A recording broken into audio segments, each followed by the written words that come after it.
My name is Susan, and I'm married to Mark, who has a younger sister he adores. There's a significant age gap between them, and Mark has always been particularly protective of her, especially since she was quite delicate when she was younger. Unfortunately, it seems my in-laws have indulged her every whim, and she grew up with a strong sense of entitlement. When Mark and I got married, things quickly became difficult. She caused quite a commotion at our wedding, demanding to wear a dress of her own and insisting on cutting the cake with Mark. At one point, she even tried to persuade our parents to call off the wedding. Despite the drama, I was young and optimistic, believing that as long as she wasn't around too much, everything would be fine. In hindsight, I wonder if I should have thought it through more carefully. Now, she's dropped by and announced, "I'm just here to hang out. Let me stay the night, and tomorrow you can show me around," she said with an air of entitlement. She lives in the next city over, doesn't she? And we both have work tomorrow, not to mention we weren't prepared for an overnight guest. "It's not a big deal. I'll take a day off and show her around," Mark replied. It seemed that his devotion to his sister had no bounds. Even after we were married, his attentiveness didn't wane. Every weekend she would come over, join us for lunch and dinner, and then stay the night. Once, she stumbled upon an estimate I had tucked away for a trip and said, "You're going on a trip, big bro. I want to come too." Mark simply responded, "Well, if she wants to join, I'll cover the costs." So she ended up tagging along on our trip, which infuriated me. It sparked a major argument. After she left, I said, "I can't believe you. That estimate was for our honeymoon." "But you shouldn't have left it where she could find it," he retorted. "And how is the inside of my private desk supposed to be an easy place to find?" "She managed to find it, so it's too late to change that now." "Then we're canceling the trip." "But you were so looking forward to it." "Well, not anymore. She's going to be really disappointed." "Fine, why don't you two go instead? The estimate was for 2 people after all." "You're right, we'll do that." And true to his word, Mark went on the trip with just his sister, covering all the expenses himself. It was the only time I seriously considered divorce, but I hesitated, thinking there needed to be something more significant to justify such a step. When they returned, she handed me a pile of laundry and said, "That was a great trip. Here's your laundry. Why should I wash your clothes? You're the sister-in-law, so you should be doing it." I was baffled by her logic, but this was just the way things were. "I wish you'd speak up, dear," I said to Mark. "No, Amanda's too delicate to handle these things. If she's so delicate she can't manage basic chores, maybe she shouldn't be traveling." My sarcastic remark was met with, "Well, you should have come with us. It's your fault for being stubborn and not joining us." Suddenly, I found myself at the center of the blame. While it's common for a newlywed couple to prefer not having the sister-in-law join them on their honeymoon, Mark and Amanda seemed to think I was in the wrong for not wanting to be part of their super fun trip. I must have missed out, as they cheerfully recounted their adventure, leaving me feeling completely excluded. Amanda had always been close to Mark, and after several years of marriage, she finally tied the knot herself. Her husband lived far away, so we were relieved, hoping that the distance would reduce her frequent visits. Once Amanda was married, her visits ceased, and for the first time since our marriage, we enjoyed a peaceful period. That Amanda had a baby girl. Mark and I celebrated the new arrival, thinking we might finally achieve a more balanced relationship with our in-laws. But just when we thought we had a handle on things, Mark brought Amanda and our new niece home, disrupting our newfound tranquility. Starting today, we're going to take care of Amanda and the baby. We'll cover all their needs, so I hope you're okay with that." "What? Why? What happened to her husband?" "He was having an affair, and when Amanda confronted him, he became violent. She had to leave, and now she's planning to divorce him but doesn't have anywhere to stay." "Well, we have spare rooms. I thought it would be a good solution." "This is just temporary, right?" "No, it's permanent. Amanda has never worked a day in her life. We can support her for as long as needed." I felt overwhelmed. I knew Mark was devoted to his sister, but this was beyond what I had anticipated. "What does Amanda think about all this?" "I can't work because of my health, and I've been a stay-at-home mom. This is the only way I can live." "So, you don't plan on leaving? You want to just abandon a single mother? Besides, you don't have any kids of your own. Consider this a trial run." I couldn't help but laugh. Up until now, I had thought divorce would be too complicated, but the realization that this situation was far more troublesome made me see it differently. Laughter bubbled up uncontrollably. What's so funny? You're starting to freak me out. Have you lost your mind? Maybe I have. Well, it is what it is. Just deal with it. Fine, you two can use my room. Seeing my apparent agreement, Mark looked visibly relieved, but I added, fine, but in that case, I'm getting a divorce. He was taken aback. What? If you divorce, you'll free up a room, and you can take care of Amanda and her daughter all you want. Yes, if I leave, my room will be available, and Amanda can continue being the housewife as she has been. I'll find someone else to handle the housework. It's basically the same as supporting me. I'll just be moving out. So, who will take care of the housework then? Amanda, since you're a housewife, why don't you handle the housework? Isn't that what being a housewife is for? Why should I? I didn't ask for this. Well, neither did I, so we're both stuck in this situation, aren't we? With that, I headed to my room and started packing my things. So you expect me to support us all on my own? Absolutely. Didn't you claim you could manage everything when you clearly can't? Faced with my decision, Mark's expression grew strained. It seems you're right, but I'm done with this for now. We can sort out the details later. With that, I left the house in the middle of the night. I checked into a hotel and called my parents. They were startled by the late-night call, but once I explained the situation, they agreed I could come home the next day. My phone buzzed incessantly with calls from Mark and Amanda, but the noise was overwhelming, so I turned it off and went to bed. When I woke up, my voicemail and inbox were flooded with messages. The general content was, "Sorry for the sudden change. I'm waiting for your call. Apologies for the urgent request, but I have nowhere to go since I've also left. Please come back and hear me out. Stop sulking and return. I won't be responsible for your belongings. You're my brother's wife, so you better not defy me. Come back soon and make dinner." I received threatening emails, some with violent language. I copied and printed them out at a convenience store on my way to my parents' house. When I arrived, my parents greeted me with concern. "Why did you endure this for so long? You should have come back sooner." Absolutely. You're going to divorce him, right? My parents were even angrier than I had been. I had feared being scolded or judged for considering divorce over such an issue, but their support was overwhelming. The tension I had been holding onto broke, and I began to cry uncontrollably. I recounted everything that had happened, explaining how my breaking point was reached when my husband brought home my sister-in-law and niece. They advised me to contact my in-laws first.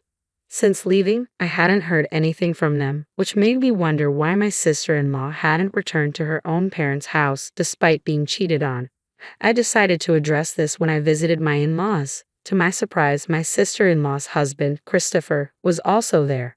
I explained that my sister-in-law and niece were currently staying with my husband, that I had refused to accept this situation, and that I had fled to my parents' house for refuge.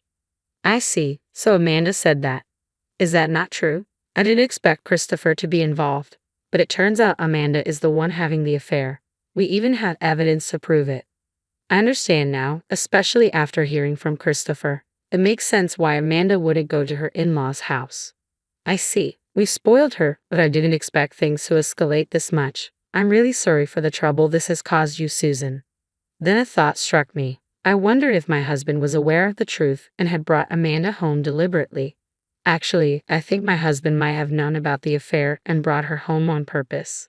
I believe that's the case. Amanda frequently mentioned she was going to visit your husband on the days she was actually having an affair, and we even received photos of them dining together.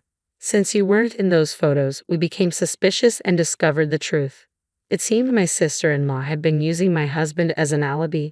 With this in mind, I decided to confront the two of them, who still appeared to be avoiding my in-laws. I sent a single email to my husband, reflecting on Amanda's situation and feeling that I should give her one more chance to explain herself. The message read, "I'll be coming home tonight. Please wait for me." With that decided, I planned to return to the house that evening, accompanied by Amanda's husband and my in-laws. I had Amanda's husband wait at the front door and ring the bell. As soon as I rang, I could hear the sound of someone rushing to answer. When the door opened, I stepped inside and said, "I'm home." Both Amanda and my husband came into view.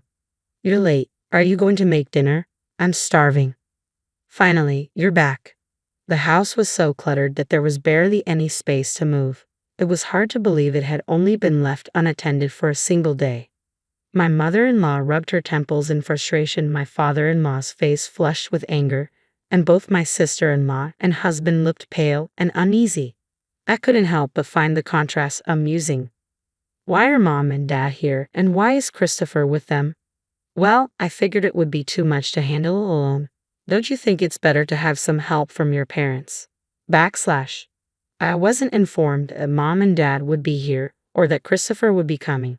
You're causing trouble even for your sister-in-law. What exactly are you trying to accomplish? But having an affair is a different matter. What? Amanda, you were cheating. Feigning surprise, I received an irritated glare from my sister-in-law. Did you know about this? I turned to my husband, who was mumbling something incoherent but didn't deny the accusation. It seemed clear he was aware of the affair. So, you knew about the affair, lied about it, and expected me to take care of Amanda. Well, since she's family, you would trust Amanda, wouldn't you? You were trying to make me handle this, but if she had gone to her in-laws' house, you would have definitely blamed Amanda. To me, she's a stranger, I replied, but I wasn't cheating. I was with my brother. I've spoken with Christopher and seen the photos, and it's clear that you two were dining together. We haven't been out for meals in a while. No, that's not it. I didn't know about the affair. She just asked me to take pictures to create an alibi. So please don't divorce me. Wait, brother. It seemed he realized too late that he had misspoken. My husband, who had admitted to fabricating an alibi, looked regretful. With that confession, the alibi is useless. Your parents heard everything. No, it was my brother's fault. It's too late. There's plenty of evidence beyond the alibi. I'm going through with the divorce. No way. My mother-in-law broke down into tearful sobs, while my father-in-law, his fists clenched and trembling with barely contained rage, looked ready to lash out but struggled to restrain himself. Then they turned to me and bowed their heads in apology. We will take full responsibility for this situation. We will care for Sarah until everything is resolved. Susan, we are truly sorry for all the trouble. Amanda, whose alibi had completely fallen apart, sank to her knees, visibly defeated. My husband, who seemed to have resigned himself to the situation, stood motionless. Following the upheaval, Amanda and her husband divorced, as did my husband and me. When we finalized our divorce, I submitted the IC recorder that had been borrowed from Amanda's husband. I received a modest alimony settlement, bringing my brief marriage to an end. The custody of my niece was granted to Amanda's ex-husband, which brought me a sense of relief. It seemed Amanda and her ex were now living under their parents' supervision, stripped of their former luxurious and arrogant lifestyle, and were facing a more difficult existence. Since then, I've occasionally stayed in touch with Amanda's ex-husband and had the chance to visit my niece. During one of these visits, I thanked him. Thank you for everything. He bowed his head and replied, No, I didn't do anything special. I waved my hand dismissively, but Amanda's ex-husband shook his head and explained, Actually, I was worried about whether I could secure custody of my daughter. Custody is generally easier for the mother to obtain, and fathers often have a lower chance unless there's a substantial reason. Even though Amanda cheated, she's still young, and making her own decisions is challenging. However, I believed I could win custody if I could prove the affair and show that Amanda, who was involved, would be living with us at my wife's parents' house. It seemed that whether or not my husband's involvement in fabricating the alibi could be confirmed was crucial for custody. Since I had acknowledged the alibi, it helped secure his custody claim. I'm relieved. It looks like Sarah will be safe and well cared for. It appears my niece will be living with Amanda's ex-husband from now on. I'm preparing to move back to living alone, as I can't rely on my parents forever. In hindsight, I should have trusted my instincts and called off the marriage earlier. I've had enough. When I hurried to my late husband's family home, I found that the demolition work had already started, and on site, my eldest son Brian and his wife Tracy were taking pictures with their smartphones. What are you doing without permission? It's my land as the heir. I can do whatever I want. That's right. Mother, please don't cut me off. Then, Tracy's parents, John and Susan, also rushed over. Ah, it started. Our new home will be built here soon. John and Susan, always eating dinner at my place due to financial troubles. Never had a word of thanks, only complaints. I will not allow you to act like that, I said firmly. I will make my own decisions about my life. Don't interfere with our way anymore. Today, I'm cutting ties with you as a mother. Good for you, Brian. You are right. That's right. Just get rid of your nagging mother. John and Susan also agreed, which completely exhausted my patience. All along, it was Tracy's parents who had tolerated the couple's whims, maintaining a smooth relationship with my son. Despite their complaints, I had endured everything. But now, being told to sever ties with my son. If you want this land that badly, I'll give it to you. Surprisingly, I was calm in both voice and heart. Really? Don't complain later. Please, take it. That land is. I was about to say more but stopped myself and walked away, saying never mind. My name is Diane, 59 years old. I was a housewife who had supported my husband, 2 years my senior in his company work. We met in middle school when I joined the brass band he led as president. Back then, I had no interest in romance, and I thought of him as a boringly serious senior. After graduating from high school, I started working at a local commercial facility where a man in a suit approached me as a customer, saying, "Is that you, Diane?" His appearance had matured, and I didn't immediately recognize him as Paul. But he remembered me right away. We met during a break at a nearby cafe. Reminiscing about our middle school days, exchanged contacts. And after dining out multiple times, I started noticing him. I will definitely make you happy. Please marry me. With that proposal from Paul, I resigned to join him. With his job transfer, we moved away from our hometown, and I was pregnant with Brian at the time. Shouldn't you stay at your parents' house until you settle down after giving birth? Paul was considerate about my anxiety living in an unfamiliar place. But I had resolved to devote my life to him, so I said, "There's no need," and decided to move in with him. The distance from my parents' home to our new house took over half a day by car, which made visiting home difficult.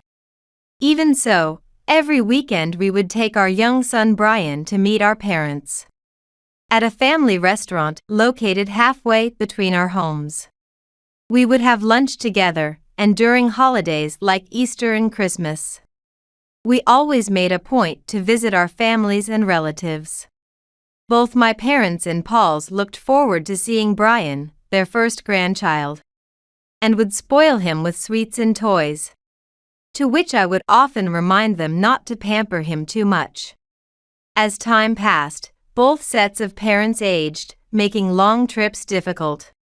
Eventually, they moved into care facilities or passed away due to old age, leading to a natural decline in our family interactions. Brian graduated from university and joined a small publishing house. He met Tracy, who was working part-time at a distribution company, and they got married. Tracy's parents had owned a printing business in the downtown area for a long time. However, with the rapid digitalization, the demand for paper printed materials significantly decreased, leading to their company's bankruptcy. Currently, her father John works part-time to make ends meet. My parents only have a little rice and some pickled vegetables given to them, and only one meal a day. They can't keep up like this. Tracy would occasionally visit our house and sigh, lamenting her parents' situation. John used a portion of his salary, and Tracy also sent the little she earned from her part-time job to support her parents every month without fail. The more I heard, the more I felt sympathy for Tracy's parents. Then, from today, please come have dinner at our house, tell your parents. Honey, you agree, right? Of course. We help each other in times of need. After all, Tracy's parents are like family to us. No need to hesitate. From that day, Tracy's parents started coming over every evening to eat the meals I prepared. However, as this continued, I gradually developed a dislike for Tracy's parents. Both would start eating the food I made without saying thank you. And immediately after tasting, they'd complain. Isn't this seasoning too light? Add a bit more salt or pepper to make it feel like I've eaten properly, and indeed. I don't know what brand of rice you're using, but it doesn't suit my taste. And where is this meat from? I apologize. I should have asked about your preferences beforehand. I managed to keep my anger under control and apologized with a smile. Then, Susan, the mother, chuckled triumphantly and said, "It can't be helped that the seasoning is like this since you're raised in a rural area." Throwing a provoking line to stir my emotions. To think they were in someone else's home for dinner. Yet instead of showing gratitude, they only complained. Moreover, before dinner, Susan would take the initiative by asking, "Shall I help with something?" But instead, she and her husband John would just relax and watch TV. Their behavior wasn't just that. One day, after they left from dinner as usual, I noticed the closet in the bedroom was slightly open and checked inside. One of the paintings that should have been there was missing. After my father passed away and my mother moved into a facility, I couldn't keep these items in the empty family home, so I moved them all here. But now one had disappeared. "Paul, do you know anything about the painting that was here?" "I don't know. I don't even know what's in the closet," Paul said, genuinely unaware. Could it be those two? What came to mind was John and Susan's malicious smiles. Despite my doubts, I decided to forget about it for the day. And welcomed them again the next day, serving dinner as usual. Today's soup is weak in broth. It's far from my ideal taste. But it filled our stomachs somewhat.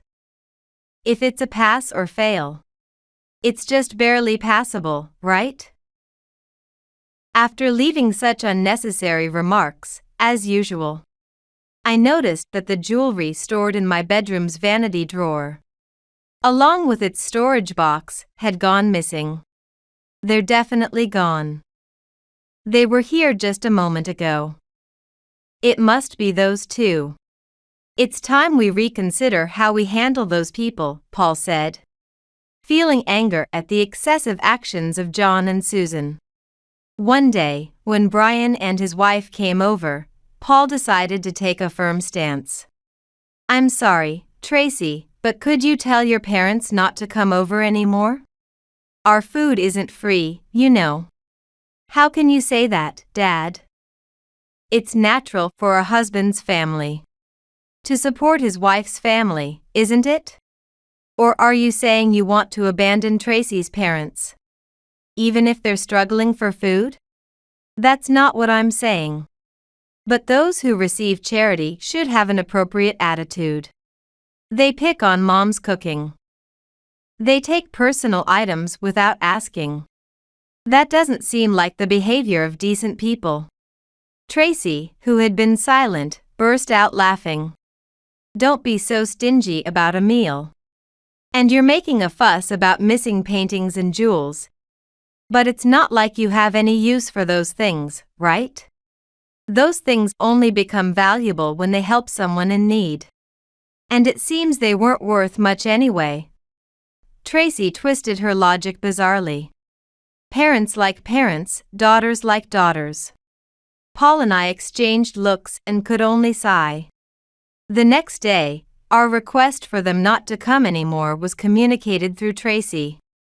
And Susan yelled over the phone, "Not helping someone in need, how could you? If I offended you, I'm sorry, I apologized, overwhelmed by her intensity. Even though I had done nothing wrong. Yet, John and Susan continued to come as if nothing had happened. Eating without helping with the cooking or cleaning, and complaining about the taste. At the same time, calls from my son Brian asking for financial help increased. Mom, I'm in a bit of a pinch this month. Can you help me out a little? All right.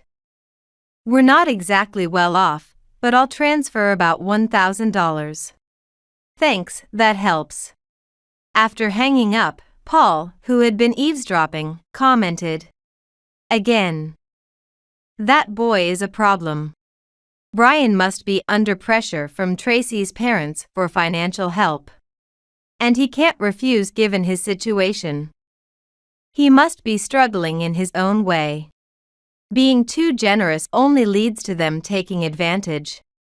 Paul said with an unusually stern face. 2 years after Brian and Tracy's marriage. One morning when Paul was about to go for a walk before work. He clutched his chest at the entrance and exclaimed. It hurts. I called an ambulance immediately. But Paul passed away in the ambulance on the way to the hospital. It was acute heart failure. The doctor's explanation barely registered. My mind was filled with memories of the happy days I had spent with Paul. Distant relatives rushed to help upon hearing the news. But Brian and Tracy and her parents, claiming they were too busy to leave, didn't come right away. Losing my husband left me utterly devastated. But my relatives handled the funeral arrangements and dealt with the mourners, saving me from further stress. What kind of people are they? Hannah, Paul's niece, muttered under her breath. Later, when they finally arrived, Brian, Tracy, and her parents didn't help at all and just kept eating the served food. After the month's memorial service, the house seemed suddenly quiet. For me, time had stopped the moment Paul collapsed at the entrance. As I flipped through an old album and came across a photo of us from middle school. Paul with a shaved head and an innocent face, I nostalgically smiled. I wanted to play music again after I retired. Will you join me? Paul had said that, and remembering it, tears streamed down uncontrollably. While I was sorting his belongings, Brian and Tracy came to visit. Mom, I have a request. The land at Dad's family home in the suburbs. It's about 10,000 square feet, right? Can I inherit it? As the eldest son, it's only natural, right? No. If you really want that land, wait until after I'm gone. I firmly denied his request and was about to explain why when Brian suddenly slammed his fist on the table and shouted, "Don't joke with me, old hag. You're just regretting letting go of that land now." That's right. There's nothing more troublesome than a stingy old person. Please, just listen to me until the end. There's a reason for this. It's for your own good. Please, listen. You always treat me like a child and look down on me. Listening to a greedy old woman is a waste of time. We're leaving. Brian and Tracy shook off my attempt to hold them back and left, grumbling. A week later, Paul's brother George called me. Thank you for everything at the month's memorial service. I casually thanked him, but the urgency in his voice was clear. I just went to check on our family home. And they've started bringing in demolition equipment like excavators and dump trucks. And even I, a family member, was told I couldn't enter. What's going on?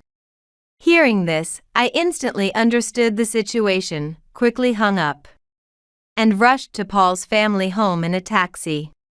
Upon arrival, the demolition of the house was well underway.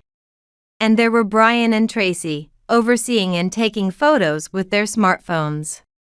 You too. What are you doing without permission? I confronted them furiously.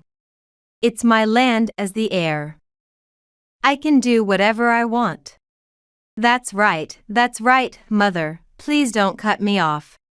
Just then, Tracy's parents arrived. Oh, it's started. Our new home will be built here soon. I will not allow you to act like that. I said this with a firm attitude.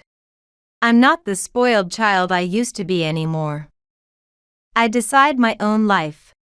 So, I will decide what to do with this land that I've inherited. So, please stop interfering with our ways. I intend to sever parental ties with you after today. Brian. What foolishness are you spouting? Brian, well said. Good for you. You should indeed decide your own life. That's right. Just get rid of your nagging mother. John and Susan also started saying such things, which completely exhausted my patience. It was because of them that I had been putting up with Brian and Tracy's whims all this time, enduring endless complaints to maintain a smooth relationship, and now being told to sever ties with Brian. If you want this land that much, I'll give it to you. Surprisingly, I was calm, both in voice and heart. Really? Don't come complaining later. Please. That land is. I was about to continue but stopped myself, saying never mind, and deliberately left without finishing. A week later, I received a call from Tracy's parents. From now on, we will be living with our daughter and son-in-law. Diane, if you have a chance, please come and visit us. Paul's family home has already been demolished. And Susan laughed over the phone while explaining that the foundation work for the new building was about to start. Moreover, the area is so quiet and rich in nature, it's truly a pleasant place to live. It's such a pity that you can't live in such a wonderful town, Diane. Did you call just to say that? You must have a lot of free time, considering you were struggling with living expenses. Don't worry about us. Our daughter and son-in-law have found new jobs, and will be earning plenty soon. I almost missed what was said because it was so offhand. Wait a minute. Found new jobs? Did those two quit their jobs? What? Haven't you heard? Brian quit his job at the publishing house last month. Tracy also quit her part-time job, and they are preparing to move to their new home. My husband and I must find new hobbies for our retirement. Unlike you, Diane, we have too many things we want to do, it's hard to know where to start. As I listened to Susan, I grew increasingly anxious. Brian and Tracy haven't settled on new jobs yet. Are you sure they'll be all right? Don't worry. Brian is very capable. He's eager to find work quickly in this town and start earning. We've given up our city apartment and are now renting a cheap one in the suburbs, while waiting excitedly for our new home to be completed. So many dreams are expanding.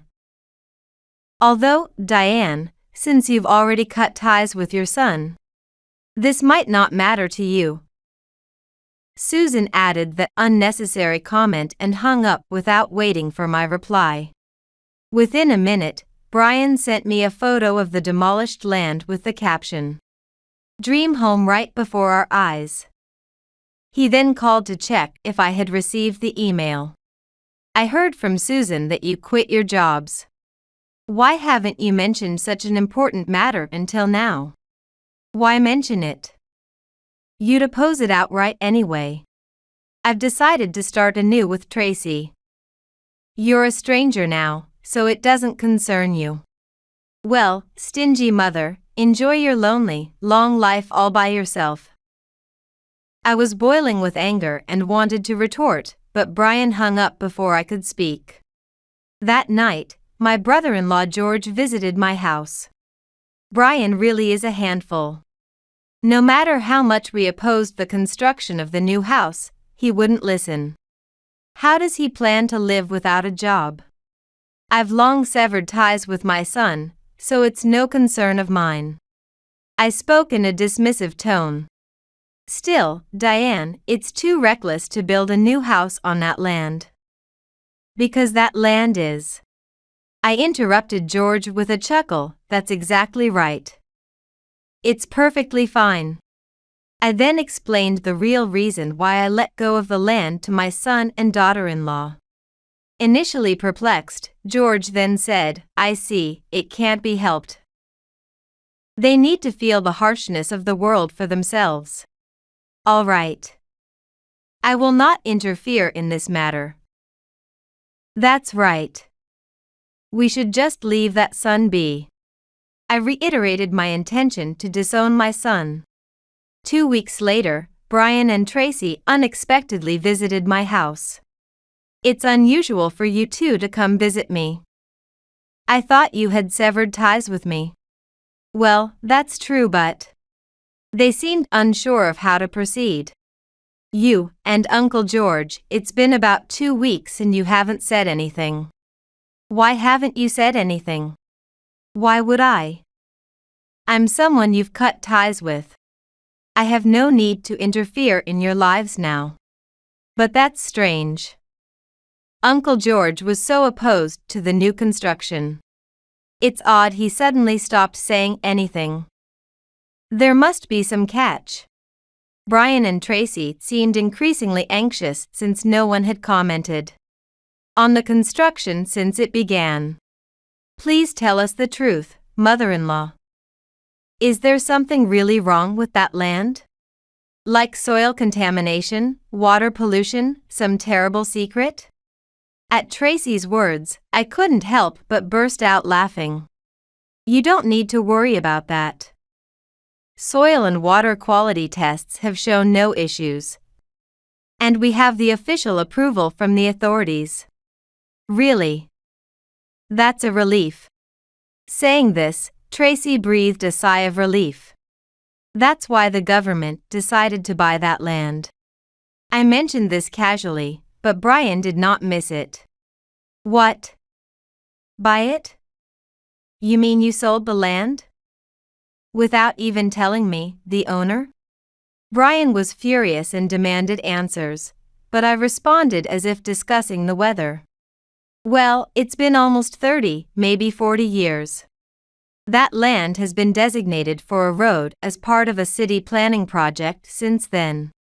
But the plan never progressed because some of the landowners stubbornly opposed it. However, after one of the landowners moved to a facility due to old age, the ownership transferred to his son, who was in favor of the plan. So, the road project is likely to resume soon. Wait a minute. So, the house we're currently building. If road construction begins, you will obviously have to vacate the area. It's only a matter of time before you'll have to let go of that land. Huh? You didn't know? Don't mess with me. So, you knew the land would go to the government from the start. And you let us build a new house on it? Really? Seriously? That's infuriating. So, you tricked us, Mother? I can't believe it. This woman, what a liar. Despite the accusations from Brian and Tracy, I remained completely calm. I haven't lied from the start. Besides, I was opposed to giving you that land in the first place. But you went ahead and decided to build a house there. If we had known about the eviction, we would never have started construction. This is all your fault, Mom. You'll have to pay for the breach of contract for the construction. I refuse. You seem to have forgotten? There is no longer any parent-child relationship between us. We are strangers, so there's no reason for me to clean up your mess.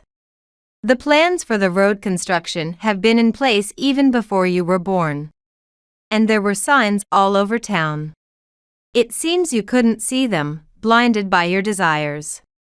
Brian and Tracy were so frustrated they bit their lips, and without finding words to retort, they said, "Forget it," and left in a hurry. A year later, Brian called me with a voice that had clearly weakened. "Mom, I really need help. I was wrong back then." So, Brian and Tracy's dream home was finally completed. However, the construction costs had far exceeded their initial estimates. And a year later, they still hadn't found new jobs, struggling financially. They had naively thought that moving to a rural area would mean welcoming communities desperate for young workers. If you look at the commercial district near the station, isn't it obvious? Weren't all the shops shut down? Now that you mention it. But if we use those vacant stores to start a new business, surely customers will come. If the area were thriving with people, it wouldn't be depopulated in the first place. Please, help us. We're even struggling to find food for today and tomorrow. I'm the one you wanted to cut ties with. Now you come asking for help because you're having trouble living? How convenient is that?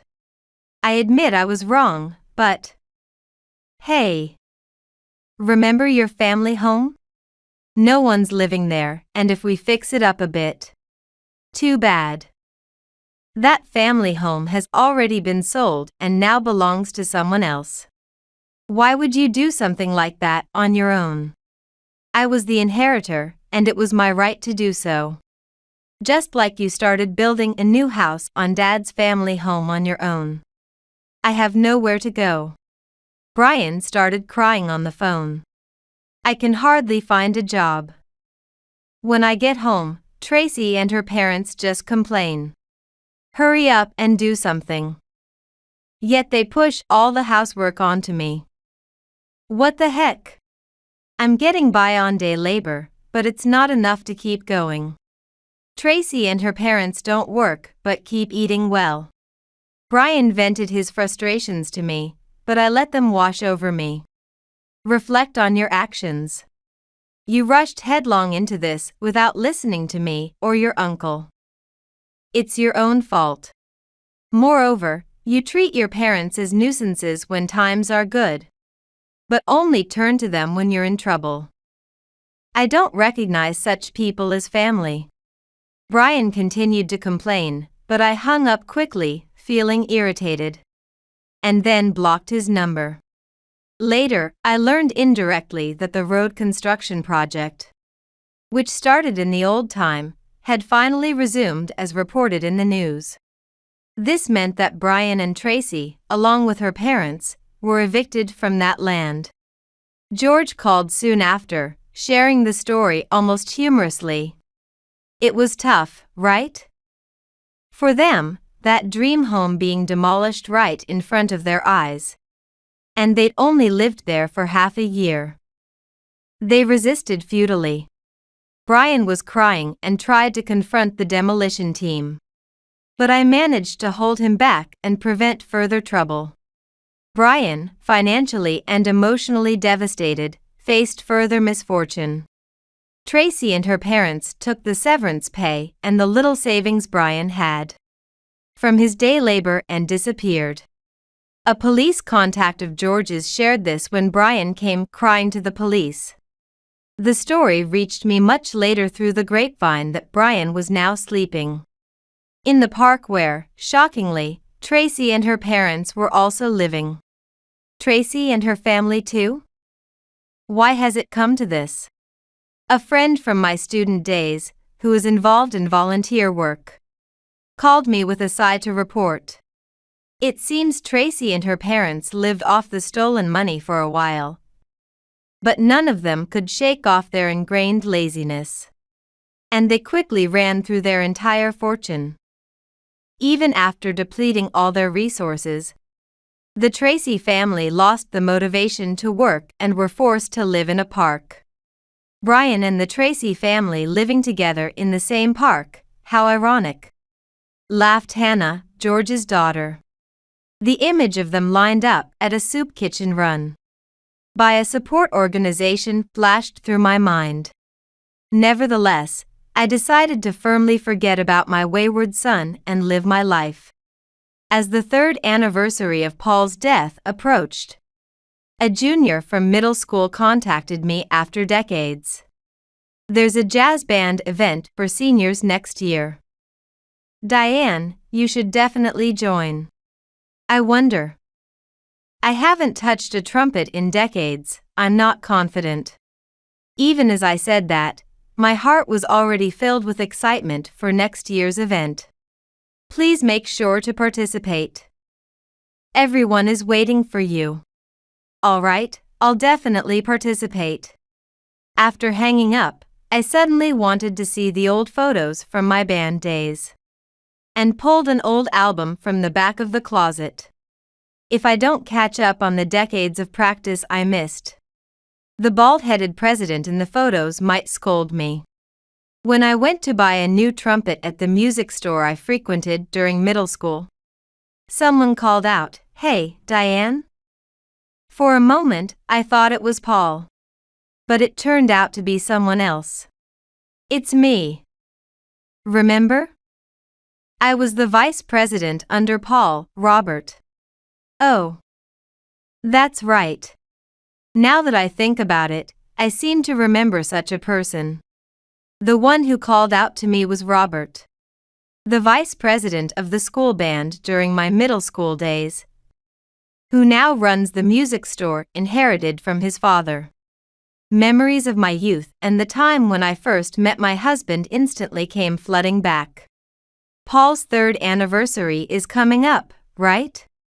We're planning to get together and have a live session then. How about it? I'm calling all the old members. That sounds great. Sounds fun. Now living an unencumbered life alone, I was excitedly preparing every day for my first live performance.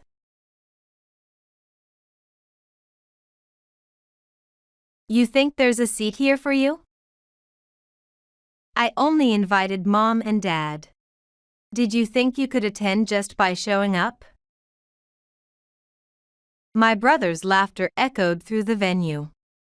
On this day, I had come to my brother's wedding venue.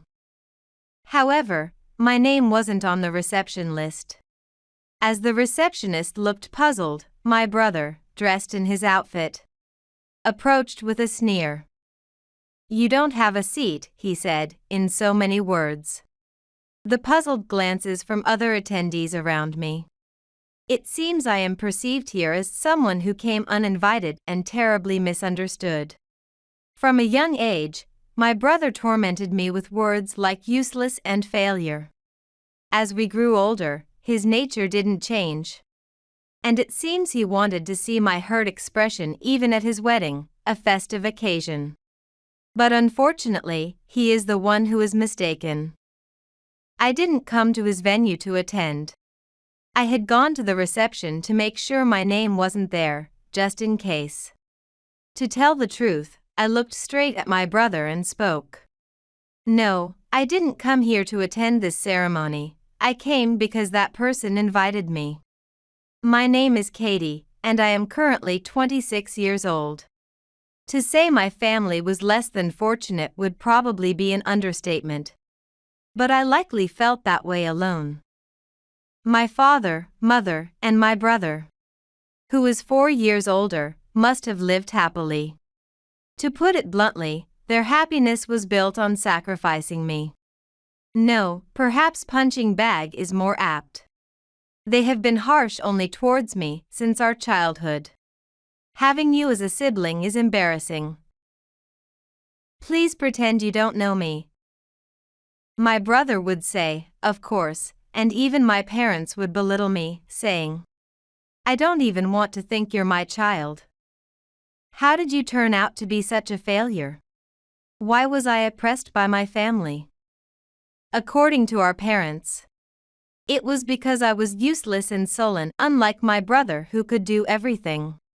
Indeed, My brother had been excellent in both academics and sports from a young age, always scoring above 95 on tests, and he ranked within the top 10 in anything that ranked us, like high school exams. His athletic ability was also quite good. He was often the anchor in relay races at sports events, and acted as the general in cavalry battles.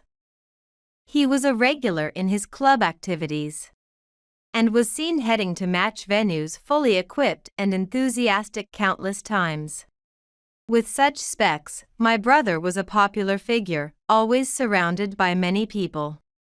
On the other hand, my grades were neither here nor there, and to say my athletic skills were poor would be an understatement.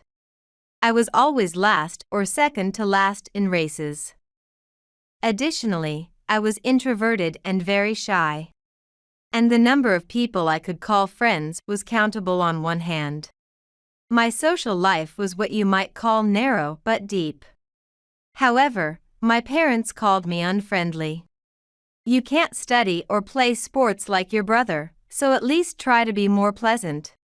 First, stop that gloomy face. That's why people don't approach you. I was scolded by my parents more than once or twice.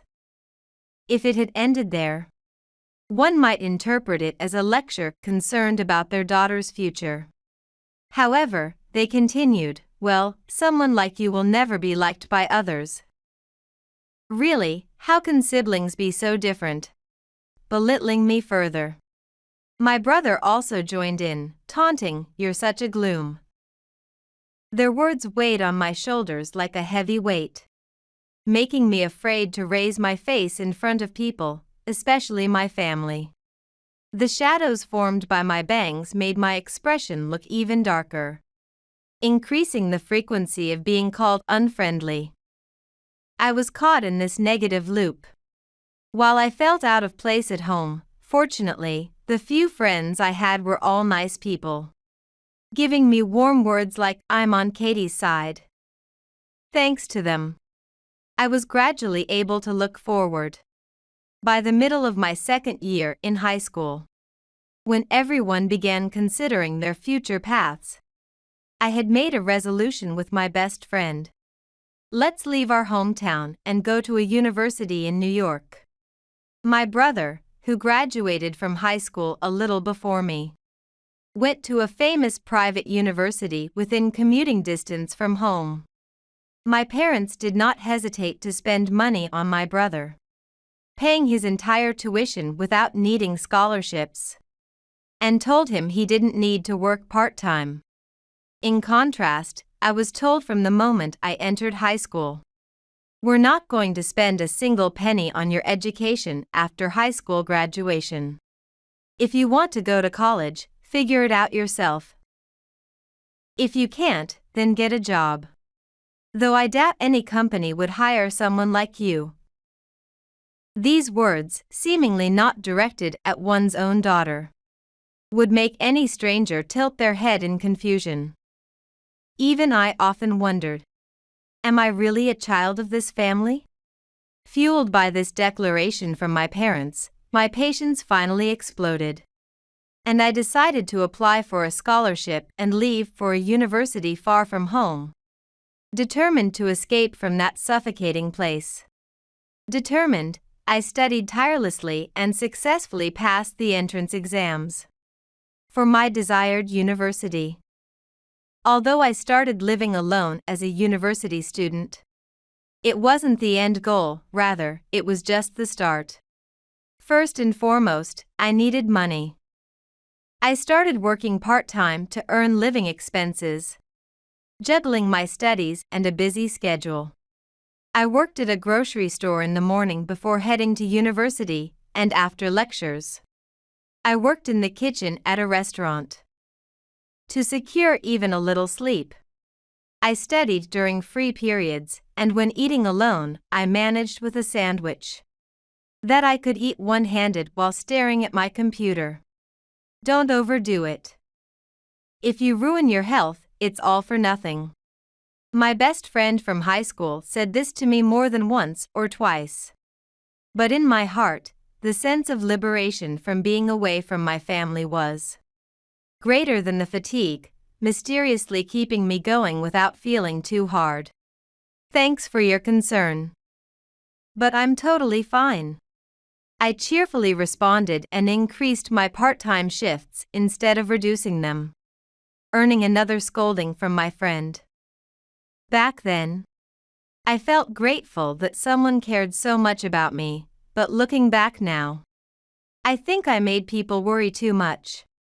Generally, I spent my days commuting between my part-time job, university, and home, rarely visiting my family. But during Easter or Christmas, it was different. Despite having treated me so casually, they sent messages like, "Come back home once in a while." Had they become aware of the terrible things they had done and reflected on them? My thoughts were naive, to say the least. I got a job at a major IT company. There's no way a failure like you could do that, my brother boasted as soon as I stepped into the house. You are really amazing. That's our child. And my parents praised my brother while I clenched my lips. The smiles and brazen laughs of my brother and parents never stopped. My superiors and colleagues trust me and give me various responsibilities now. You'll probably only ever be fit for menial tasks. No, instead, Katie should be happy to take on the menial tasks. They suit you after all. At that point, I realized why I had been summoned home. It wasn't to apologize for their past actions. It was to demean me by comparing me to my brother, who leads a glittering life. What vile human nature! Unconsciously, my body tensed, and I clenched my fists so tightly that my nails dug into my palms. I could feel a deep frown forming between my brows. Are these people really mature adults? Why do they still engage in such childish behavior? Endless question marks sprang up in my mind. But I knew that throwing these questions at my parents or brother would be futile. So all I could do was sigh deeply and slowly exhale. From then on, I decided to visit my family home as little as possible. And so, I became estranged from my family. Part-time jobs, studying, and occasional breaks with my best friend. By packing my schedule, the time I spent thinking about my parents and brother gradually decreased. Or rather, I no longer had the luxury to do so. Would be a more accurate description. Thankfully, this kept my mind at peace. And I was able to graduate from university without dropping any courses. I didn't find employment in a local company, instead, I continued to work in a company in New York. The option to return to my hometown never even crossed my mind. If I had done so, even if I didn't live at my parents' house, they would have made the effort to verbally assault me relentlessly. I have no masochistic tendencies to throw myself into such hell. Previously, my life as a student revolved around university, part-time job, home. But now as a working adult, it shifted to workplace, home. Despite being constantly bombarded with words like useless, incapable, and you'll only ever be fit for menial tasks from my parents and brother, I managed to achieve numerous successes at work. Of course, there were many challenges, but my life was fulfilling and smooth sailing. Then, one evening, after coming home and while eating dinner, my smartphone vibrated with an incoming call. If it were my best friend, there would usually be a message asking, "Can I call you now?" Could it be work-related? As I pondered and glanced at the screen, I involuntarily frowned. There was no mirror. But I must have looked like I had just eaten something so bitter it made my tongue go numb. I don't want to answer this. The caller was my brother. scrolling down the call history in my smartphone. His name was buried so deep that it hardly ever appeared. Despite our long history of not communicating properly, what could he possibly want now?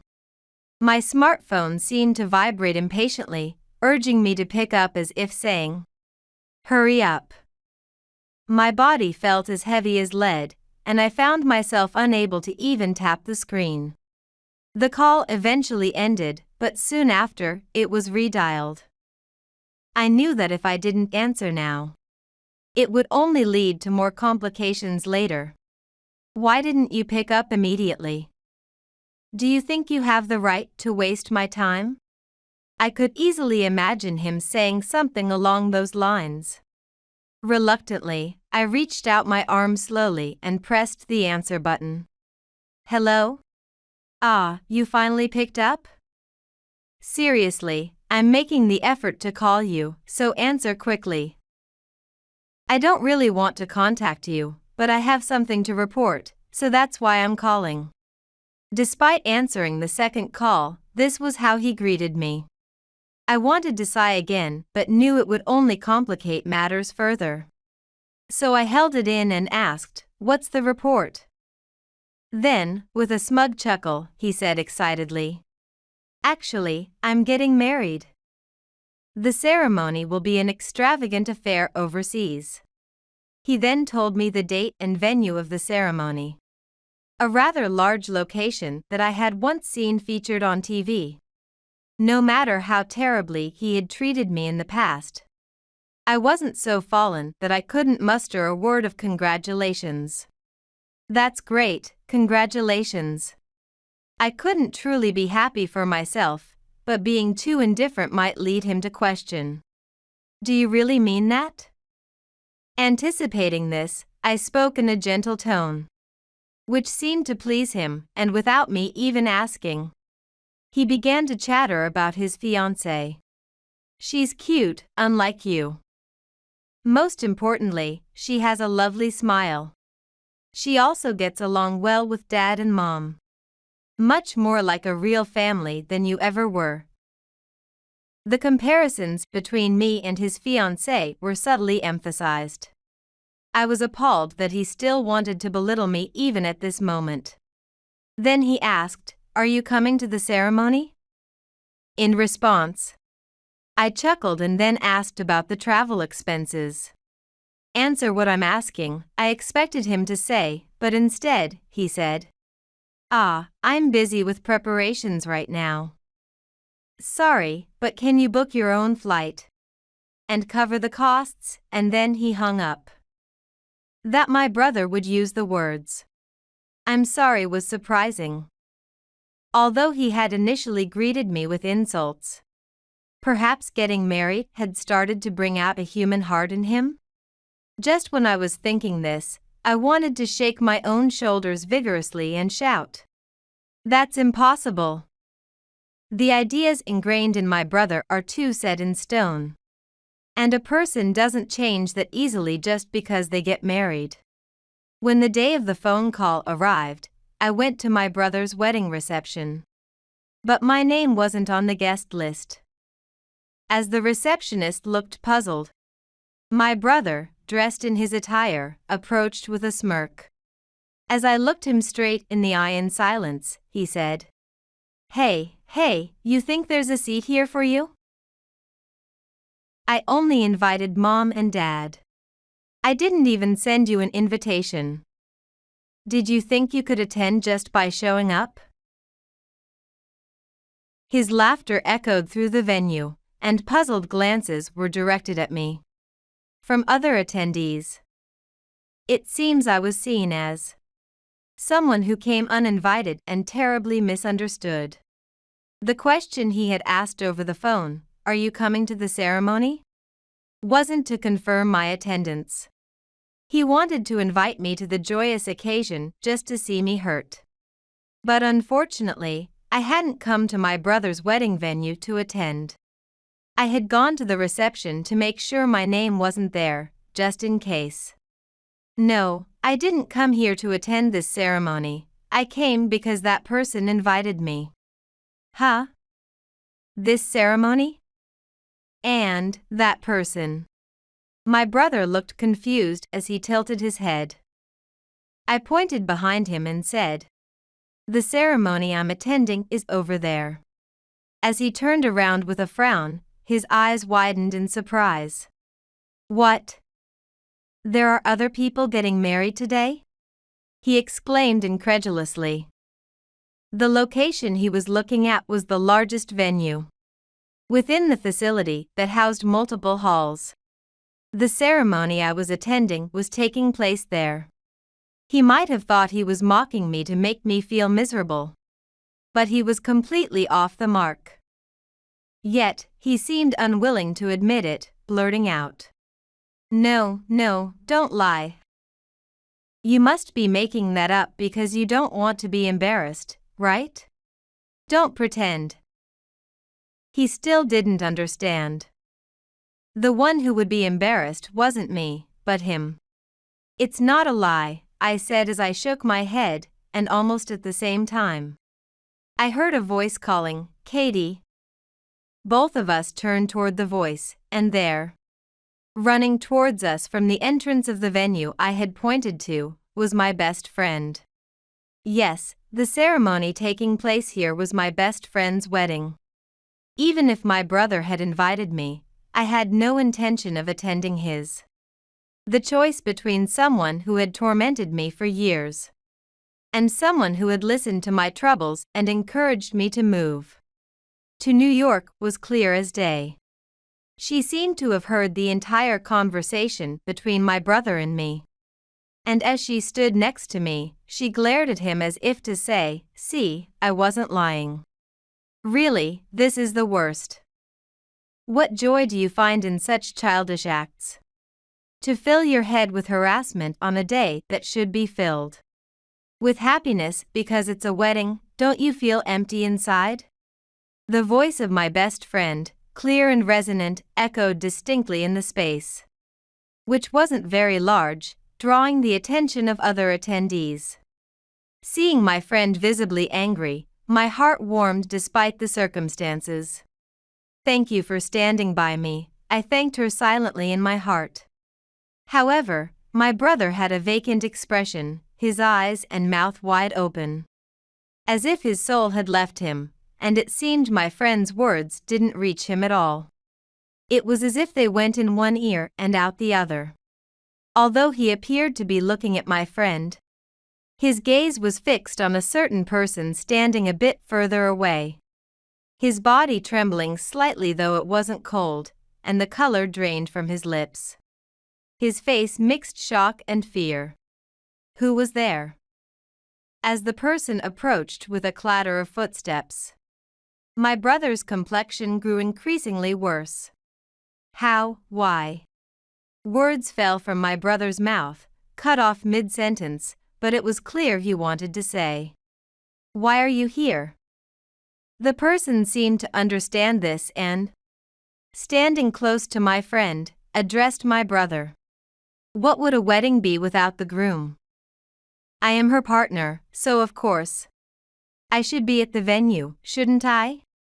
Yes, the person who followed my friend here was her marriage partner. Why then was my brother reacting so strangely to this person? Because he is the sales manager at my brother's client company. "I had no idea you were Katie's sibling." My wife's best friend and business associate being related, the world is surprisingly small, isn't it? His tone was gentle, but my brother seemed even terrified by that, his body shaking more violently. If this were a cartoon, you'd probably see a blur or a streak. His teeth started chattering, making a faint, continuous clicking sound.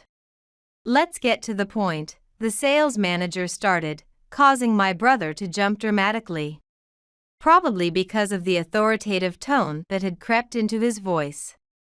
"Seeing what just happened, I am convinced that it's true you've been harshly treating your own sister, Katie, for years, together with your parents." No, that's..." My brother's eyes darted around, and he stammered, clearly wanting to excuse himself. but despairing because his own words had been heard. As if to deliver the final blow, the sales manager stated matter-of-factly, "We'll need to reconsider our contract with your company." What? Hidden by my brother's loud, almost shrieking voice, I also tilted my head in surprise. The company name mentioned by the sales manager was different from what my parents and I had been told. Later, I learned that my brother had lied about working at a major IT company. In reality, he worked for a subcontractor to that company. Spoiled and held in high expectations by our parents from a young age, he had grown into a proud and boastful person, perhaps using the name of a well-known company to garner praise. Unable to backtrack after being praised as amazing and impressive, he might have maintained this lie until today. His long-cultivated vanity crumbled under the sales manager's words, and he bit his lower lip in frustration. To him, the sales manager began to explain, "It's not just this matter that decided things." He detailed how my brother often made business decisions without proper market research, leading to decreasing profit margins year by year, making it likely that their contract could be terminated at any time. This incident was just the final straw. A person who can't cherish their closest family cannot possibly consider their business associates either. I do not wish to work with someone who can so easily hurl abuse. We will be terminating our contract. My brother stumbled and knelt on the floor, dressed in his attire without caring. Just when I thought he might finally recognize his faults and reflect, he started making a pathetic excuse. "No, it's not like that. Katie wasn't on the guest list due to a mistake. I really did invite her. But of course, we wouldn't accept such an explanation. I am utterly disgusted by someone like you. I no longer want to think of you as my brother. Don't ever contact me again." I declared our severance and, without waiting for my brother's reaction, took my friend's hand and headed back to the venue without looking back. The venue, filled with warm air and carefully chosen decorations, was stunningly beautiful. Especially my friend in her wedding dress. The sales manager looked at her with sweet, gentle eyes. The two of them, perfectly suited for each other, were sure to live happily ever after. Pushing thoughts of my brother out of my mind, I fully enjoyed the wedding and soaked in the afterglow until a week later when I returned home. My smartphone vibrated, displaying my brother's name on the screen. The vibration seemed louder than usual, as if reflecting my brother's instability. I tensed up, just when the painful memories were starting to fade after watching my friend's wedding. "You have to dampen the mood," I thought, my face twisting. Unaware of such details, I answered with a hello, only to be met with my brother's furious shouting. "Don't joke with me. You've ruined my life." Huh? I had been careful with my words on the phone before the wedding, not to upset my brother. But now that I had declared our separation, I didn't care how angry he was. I returned his bitter tone, and he raised his voice a notch to explain what had happened in this short time. Apparently, he had also lied to his fiancée about working for a major IT company, getting carried away by being praised as amazing and cool. He behaved in ways to keep up appearances in front of her, fearing being seen as unable to afford things. He frequently took her to expensive restaurants and paid the whole bill. To prevent suspicion about his attire, he wore only high-brand clothes in front of her, depleting his savings with these unsustainable acts. Continuing this would only bring more suffering, and the day to confess was inevitable. Although this thought lingered in his mind, his excessive pride had swallowed it. And so, he kept his true identity hidden, even going so far as to register their marriage. But then a new problem struck at the wedding. His fiancée had always expressed a desire to have a wedding ceremony overseas, sending him pictures of the venue she wanted, emphasizing that she wasn't considering a domestic location. He should have honestly admitted his lack of savings, but instead, he borrowed money to cover the costs and went through with the wedding. Whether his love for his fiancée was that great, or it was his boastful nature taking the lead, probably a bit of both. However, an unexpected event unfolded on the day. It was the wedding of my friend, and the sales manager held at a different venue on the same day. My brother was caught in an embarrassing scene by a major client's sales manager, leading to the termination of their contract. Then, news of this quickly spread among his company's executives at his own wedding, leading to him being fired as a form of accountability. It was truly a case of adding insult to injury. My brother's misfortune didn't end there. Birds of a feather flocked together, and his fiancée was quite a show-off herself, having invited many friends, leading to significant expenses for travel and accommodation, all of which he had to bear alone. She wasn't particularly wealthy, and had completely relied on what she believed was her major company-employed brother financially. Knowing the truth and seeing my brother being fired, what would happen if his fiancée witnessed it? All the lies he had maintained came to light, and she demanded a divorce, saying, "I can't go on with you." Likely, she had been attracted to his fabricated job title and income. Well, there might have been genuine affection, but the shock of his lies probably obliterated her feelings completely. Why do I have to go through this? I'm out of money, and now facing divorce. This is absurd. It's all your fault. My brother's shouting vibrated through my eardrums. Listening to him, I couldn't understand how he concluded it was my fault. It was all due to his own actions. If he had cast aside his pride and been honest about his job, he might not have needed to take on debt. Furthermore, if he hadn't treated me so terribly all these years, he might not have faced contract termination, job loss, or divorce. He continued to scream, "It's your fault," lost in his own narrative. It was a display of blame shifting to an astonishing degree, completely irrational. I tried to speak calmly, but he cut me off. "I will make you take responsibility. I'm coming to your house right now, just wait there quietly." What? Why should I clean up my brother's mess? And why would he resort to coming to my house in such a terrifying manner? I blurted out a question mark, mixing confusion and surprise, but he seemed to mistake it for fear.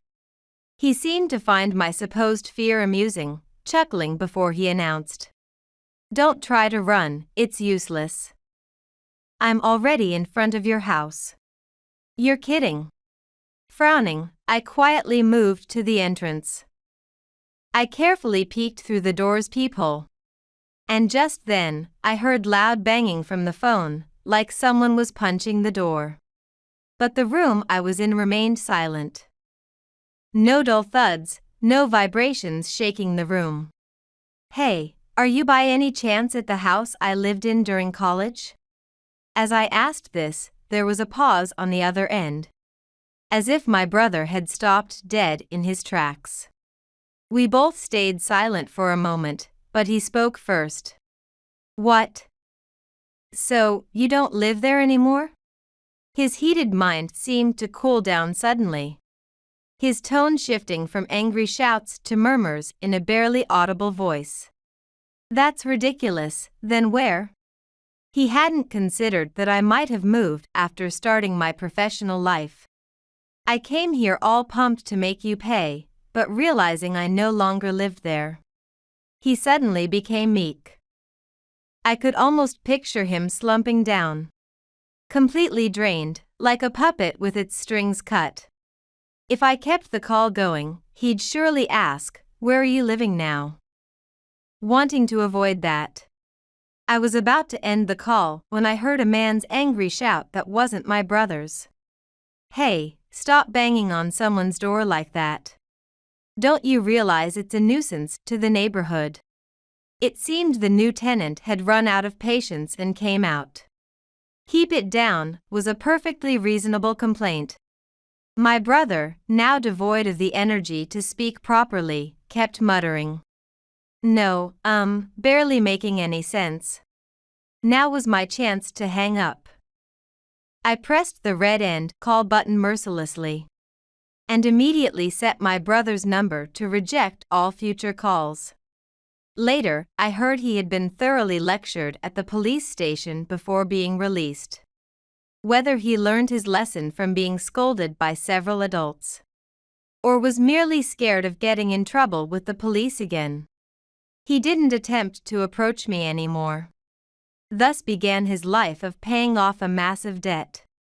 Yet, despite not knowing the principle of letting the wrongdoer pay for their misdeeds, my parents reached out, asking me to save my brother. Spoiling him wouldn't really help him. I sighed deeply and harshly turned down their request. I've cut ties with my brother, so I owe him nothing. I want nothing more to do with you either. Finally, I was freed from the familial bonds, now truly independent. If I ever have a family of my own, I plan to use my brother and parents as negative examples and strive to build a warm and loving home.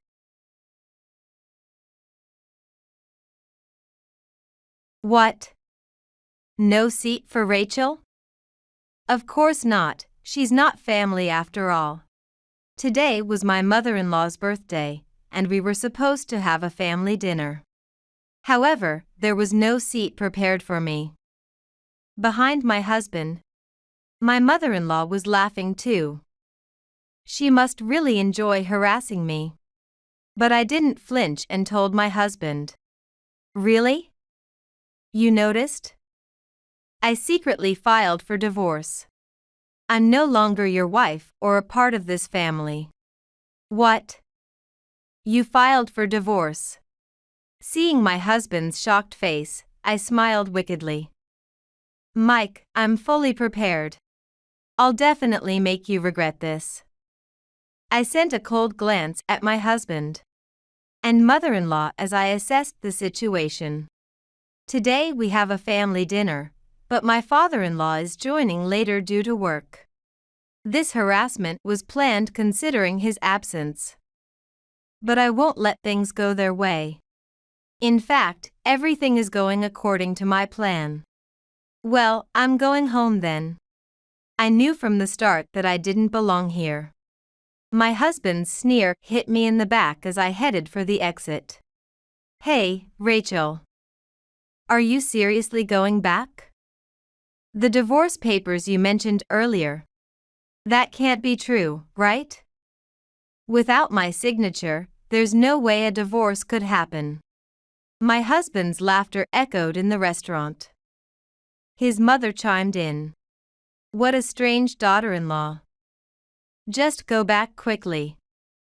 We don't need you. Her words seemed solely aimed to hurt me. She must think I can't fight back. No matter what they say, I won't be shaken. Everything was planned. Suddenly, the sound of the restaurant door opening drew all eyes there. My father-in-law, who wasn't supposed to be able to come because of work, was standing there. His imposing figure completely changed the atmosphere of the quiet restaurant. The appearance of my father-in-law made my husband and mother-in-law's eyes widen in surprise. Dad, you're early. My husband spoke first, but his voice was awkward. The desperation to hide his dismay was clear. Actually, they didn't prepare a seat for Rachel. So I was just about to check with the staff. Please have a seat, Dad. It will be resolved soon. As if to follow up, my mother-in-law quickly joined the conversation. But her voice dripped with panic, and her usual composure was gone. However, my father-in-law's sharp gaze seemed to see right through their shallow pretenses. My husband and mother-in-law tried to continue talking, but they were clearly flustered in front of my father-in-law. Watching their desperation, I quietly laughed to myself. My father-in-law completely ignored their excuses and turned to me, saying quietly, "Rachel, shall we go?" His voice was low but filled with conviction. At my father-in-law's words, I felt the tension leave my shoulders. His words carried trust and protection for me. I nodded and silently stood beside him, ready to head towards the exit. At that moment, my husband and mother-in-law panicked and moved to block us. In a voice tinged with barely concealed panic, my husband shouted, "Why are you going back? Today is a family celebration, right? We're supposed to celebrate Mom's birthday together." "That's right, Rachel. We can't start this meal without you too." Despite their previous efforts to drive me away, they acted this way in front of my father-in-law. The way they had belittled me before, and now desperately trying to fix the situation, was almost comical. However, I didn't miss that their attitude hid more than just panic. My father-in-law looked down at my husband and mother-in-law with a cold gaze. His silence spoke volumes of his clear distrust for them. He quietly reached into his suit's inner pocket, pulling out a piece of paper. His action tensed the air around us instantly. When he spread the paper on the table, it was clearly a divorce form. On the paper were my husband Mike's name and a clear stamp. At that moment, my husband and mother-in-law stopped moving as if frozen. Their eyes were glued to the paper, speechless. My father-in-law watched their reaction coolly and said firmly, "I know everything. What you two have done to Rachel, this divorce form is the proof. It was hidden in Mike's room. I took one out, thinking you wouldn't notice if one was missing." His words clarified why he was here and completely exposed my husband and mother-in-law's plans. Anger and disappointment were evident in my father-in-law's eyes, a stark contrast to his usual calmness. Clear agitation was visible on my husband and mother-in-law's faces. My husband tried to say something but seemed unable to find the words, merely trembling his lips.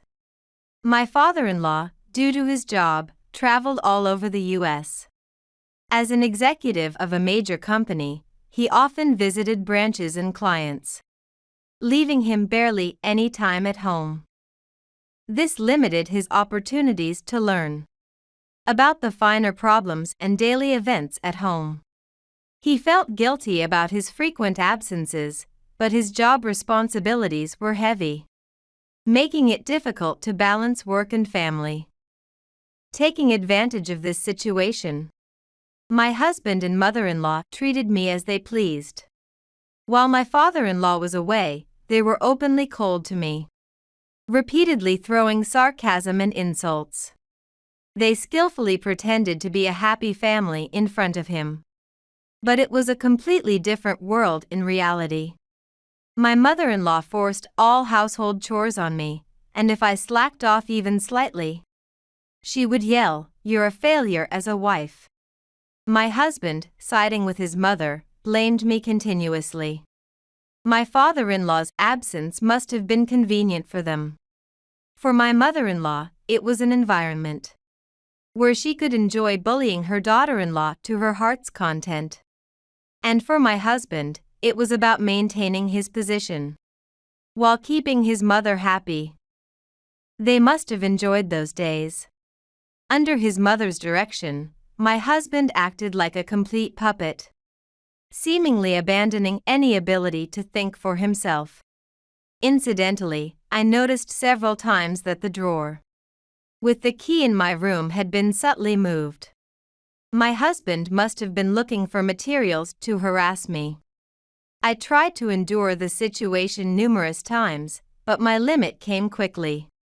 Remembering the harassment and unfair treatment I received while my father-in-law was away, I felt more emptiness than anger. To them, I was not a family member, just a convenient source of labor. My husband had prepared several signed divorce forms to threaten me. Each time he brandished them, he had a triumphant look on his face, telling me, "A wife like you can be discarded at any time. You understand, right?" His words must have included the calculation that I would desperately endure to maintain my position.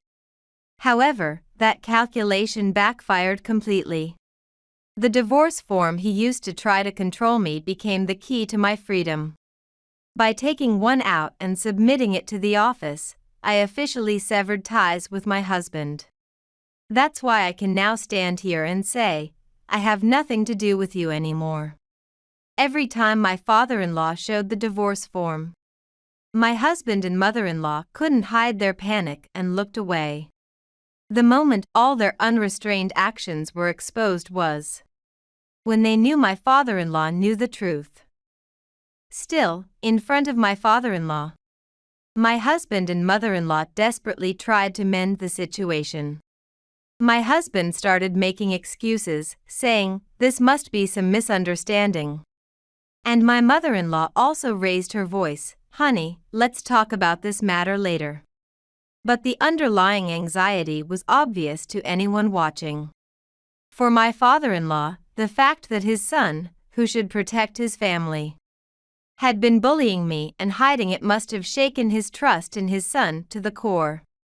Once they realized my father-in-law knew the truth, my husband and mother-in-law assumed I had gone to my father-in-law crying. And their anger was evident. "Rachel, it's cowardly to rely on Dad for such a thing. After staying silent all this time. If you have something to say it to us directly." The expressions on their faces showed their panic from feeling cornered. But my father-in-law, undisturbed by their words, calmly denied them. "Rachel has never asked me for anything. In fact, she has always been considerate towards me," continuing to act cheerfully. "It was Rachel herself who tried to hide what you were doing to her." In his words, I felt a sense of relief in my heart. Indeed, I had avoided mentioning the treatment I received because I didn't want to trouble my father-in-law. In front of him, I managed a smile and pretended everything was peaceful. When he was due home, I would complete the housework when neither my mother-in-law nor husband was around, ensuring the house was in a welcoming state. I was desperate to hide my problems. But it turns out my father-in-law had noticed these small changes. Rachel's smile seemed forced, even without her saying anything. I thought something must be troubling her. There was a warmth of concern in my father-in-law's voice. When he asked if I was facing any difficulties, I finally voiced the treatment I had been enduring. The relentless harassment by my husband and mother-in-law, and their words that negated my existence. He listened silently to everything, then assured me, "You don't have to bear this alone anymore. I will definitely support you." At that moment, I burst into tears. It was the first time I realized how lonely I had been and how much I had yearned for his words. Because of my father-in-law's support, I was able to confront the situation with resolution. Upon hearing his account, my husband and mother-in-law were speechless, their faces a picture of astonishment. They must have realized that their actions were known to my father-in-law, and that they had deeply disappointed him. But the silence didn't last long. My husband was the first to speak, raising his voice impulsively. So, you're saying it's our fault? It's because Rachel is incapable as a wife that things turned out this way. That's right. She can't even manage the house properly, and more importantly, this woman can't even get pregnant. My mother-in-law shouted in agreement. Their words showed no remorse. Instead, they were desperately trying to justify themselves. Their reference to an incapable wife pointed to the fact that I hadn't become pregnant. 2 years had passed since our marriage, but we didn't have children. Both my husband and mother-in-law had persistently blamed me, saying, "What use are you if you can't even get pregnant?" It wasn't that I was infertile. I simply believed that children are a blessing, and I wasn't in a hurry. Yet, they refused to understand this perspective, labeling me as useless. My mother-in-law would often say, "A wife's duty is to produce an heir." And my husband echoed her in blaming me. When my mother-in-law mocked me by saying, "Not getting pregnant means you're finished as a woman," it felt like a tight grip around my heart. My husband also nonchalantly threw at me, "If you can't have children, we might as well get divorced." In such a daily environment, I felt continuously invalidated and gradually lost my smile. From then on, to my husband and mother-in-law, I was nothing more than an existence to handle household chores. I had believed at the beginning of our marriage that we could build a cooperative home. But that was merely an illusion. My mother-in-law keenly found fault with even the slightest imperfections in housework. Berating me, "This way of cleaning is unacceptable," or "Your cooking tastes awful." It wasn't rare for my husband to join in on her harsh words. He was completely under his mother's thumb, acting as if he had no opinion of his own. Following his mother's instructions, he pushed the burden of household chores onto me, while he did nothing himself. If his mother defended him by saying, "Mike is tired from work," he used it as an excuse to justify himself even more. No matter how hard I tried, it seemed they would never be satisfied with any result. No matter how much I endured, my spirit was merely worn down. However, I had one ally, my father-in-law. If it weren't for him, I might have broken much sooner. Now, witnessing the defiant attitude of my husband and mother-in-law, I felt anger rising within me. Yet, I had no intention of showing it. There was no need for me to express my anger towards them anymore. At this moment, my relationship with them was completely over. When my father-in-law said, "Let's go," I quietly left the place. My husband and mother-in-law threw words at me, but I no longer needed to listen. I was certain that one day they would surely regret their actions. And with that premonition, I headed towards my father-in-law's house for the next plan. I had no intention of succumbing to them any longer. Weeks passed, and I had settled into my new home. That day, as I was organizing work documents, my smartphone vibrated. The screen alternately displayed the names husband and mother-in-law, with notifications coming in one after another. Wondering what it was about, I took a deep breath and answered the call. Immediately, my mother-in-law's shrill voice pierced my ears. "Rachel, what have you done?" When I came home, all the furniture and appliances were gone. "What is this about? Rachel, did you do this? What are you thinking?" "Oh, the furniture and appliances? I had them collected by a service. How dare you do something like that without asking? Those were the family's property." "No, that's not true. Those were things I bought with my own money before I got married. They're not part of marital property because they weren't purchased after we got married. You're messing around. A wife's belongings also belong to the husband. You have no right to do such things on your own." Mike, that's your way of thinking. But that's no longer applicable. I'm not your wife anymore, and I'm free to do what I want with my belongings. That's absurd. Those things were in the house, and we all used them.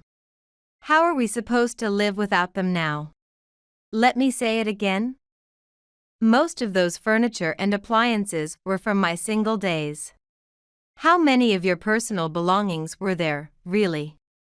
And Mike, you've been withdrawing money from our joint account without permission. Haven't you? You were the one doing as you pleased. My words left my husband speechless. But my mother-in-law continued to raise her voice. Rachel, stop it. Do you realize how unreasonable what you're doing is? Who is being unreasonable? Perhaps you should be ashamed that you haven't bought anything yourselves. Where is the unreasonableness in me disposing of my own belongings? Mother-in-law, please enlighten me. As I sensed their loss for words, I quietly smiled to myself. No matter how loudly they raised their voices, the facts wouldn't change. And they must have been dimly aware of this. Incidentally, my husband works at a well-known company.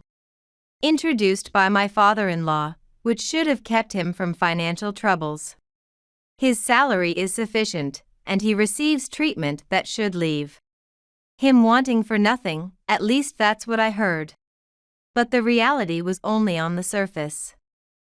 Although he seemed to have a respectable job, I had long been aware that he frequently withdrew money from our joint account. He never discussed the details of these withdrawals. But there were several suspicious points. Observing his expensive hobbies and purchases beyond his means would raise doubts in anyone. The joint account was originally intended for living expenses and necessary costs. However, my husband completely ignored this rule and used it solely for his own benefit, without even consulting me. His attempt to justify himself now only brought an inward smirk to my face. I could hear my husband and mother-in-law shouting over the phone. But I maintained my composure. There was no need to get emotional anymore, as the facts spoke for themselves. I can do whatever I want with my belongings, can't I? I'm no longer Mike's wife or anything else. My words left my husband and mother-in-law unable to respond, and silence followed over the phone. However, this was not due to their reflection but rather because they were clearly trying to shift the discussion in another direction. Then, predictably, the next topic they brought up was aimed at their own benefit. My husband spoke with barely concealed irritation. If we're divorced, there should be a division of assets. Hand it over. That's right. We know, Rachel, that you have an inheritance of $300,000. My mother-in-law promptly raised her voice. Her words surprised me a little. Indeed, what she was saying was true. When I had just gotten married, my father passed away due to illness, and the inheritance proceedings took place. As a result, a substantial amount was left to me. However, I had not discussed the specific amount with either my husband, Mike, or my mother-in-law. Despite this, how could they possibly know that amount? Why do you know that I have an inheritance? In response to my question, my mother-in-law raised her voice as if she had been waiting for it. It was simple. We searched Rachel's room. Her voice contained not a hint of remorse, rather, it had an air of pride. You searched? I repeated quietly. Yes, my mother-in-law continued energetically. Mike helped too. Thanks to him, we found it quickly. Bank books, documents, everything. We've known for months that you have an inheritance of $300,000. Her words ended with a laugh. At that moment, a cold anger surged within me. Hearing my mother-in-law's words, all the pieces of discomfort I had felt before came together. There had been times before when I noticed the lock on my drawer had been subtly tampered with. Now I knew why. So, you're saying that you rummaged through my room and even opened a locked drawer while I was away? Yes, that's right. We had Mike look for the key, and he opened it easily. It was something you seemed to keep very carefully, so we were just curious. We're family, after all, aren't we? I was beyond dismayed at her words. In my mother-in-law's view, it was perfectly acceptable to trample over my privacy and my will under the guise of family. Then, with a laugh in her voice, she added, "The money you have ultimately belongs to this family. After all, a wife's money should be used for the benefit of the entire family. That's normal, isn't it?" Normal, you say? The audacity of my mother-in-law. Even among family members, what she was doing was no different from theft. To declare it normal was outrageous. She continued without any sign of guilt.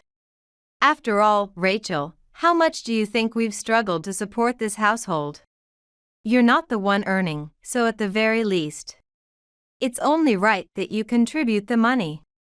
Despite hearing my mother-in-law's tyrannical words, I remained calm. In fact, I was almost amused by her absurdity, knowing that her scheme stemmed from ignorance and greed. "Mother, shall we have a little talk? It seems you have some misunderstandings about the inheritance, so let me explain a bit." There's nothing to explain. An inheritance is something to be shared with the family. That's normal, isn't it? No, Mother. Actually, the inheritance I received is not subject to division of assets. By law, property that I owned before marriage or that was inherited by me personally is not considered communal property. If that inheritance had been transferred to a joint account and used for living expenses, it would be a different story. However, I have not done so. This inheritance has been kept in my personal account since before I was married, and I have not used it for living expenses at all. By the way, the same applies to the furniture and appliances at my in-laws' house. They were purchased with my money when I was single. They are also not subject to division of assets. Did you really not know any of this before you called? But you, as a family member, it's only natural for you to contribute money? Natural? Have you considered how unreasonable that natural is? Mother-in-law, it seems you've forgotten, but I am no longer Mike's wife. You no longer have any right to meddle in my affairs. I'd appreciate it if you stopped making unilateral decisions based on your own convenience. My mother-in-law's voice paused over the phone. Perhaps she was surprised. I had never taken such a firm stance before. After the silence, the panicked voices of my husband and mother-in-law began to mix again. "Rachel, let's meet and talk things over. There might be misunderstandings, and we genuinely want to apologize for everything." At their words, I almost laughed through my nose. Whatever they said now, their true nature wouldn't change. Yet, I handled their transparent act calmly and asked quietly, "Do you really want to apologize? Or are you just scheming to use me again?" "Rachel, we've reflected on everything. Let's meet face to face and talk. We really want to apologize." Behind their words, the hidden motives were transparent. Their goal was not to apologize but to extract something from me, whether it be the inheritance or some other kind of help. Either way, I saw no need for it. Is that so? But I no longer have any expectations of you. Nor do I see any value in discussing this further. Please do not interfere with my life anymore. Rachel, we're suffering too. Please help us. Being in distress is mutual. However, I have no reason to help you. So please, don't call me again." With that, I hung up the phone unilaterally. I had no intention of engaging with their words any longer.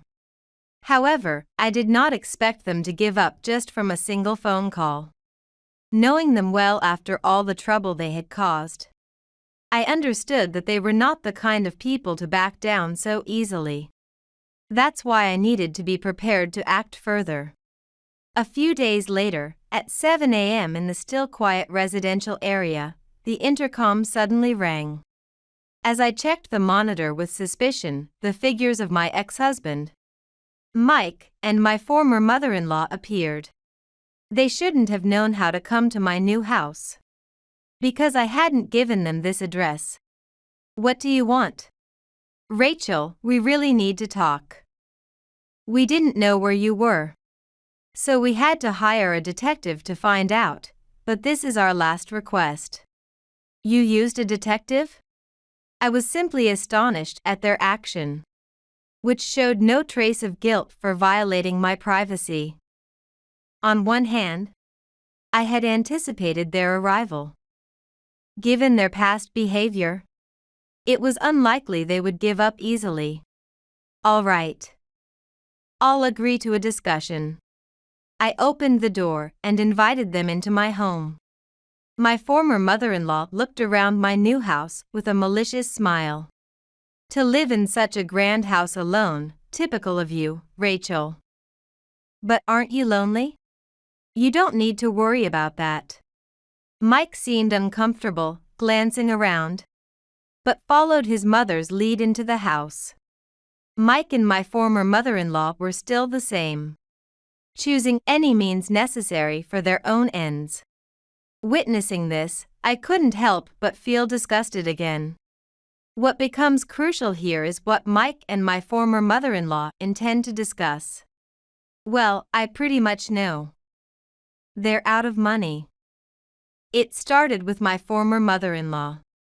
She always pushed household chores onto me and mercilessly scolded me for any failures, but in reality, she was someone who could hardly manage any housework herself. Before Mike and I married, I heard that she completely relied on a housekeeping service, which was entirely funded by my former father-in-law. It was only thanks to his support that the household was somewhat maintained. But now, they don't have that support.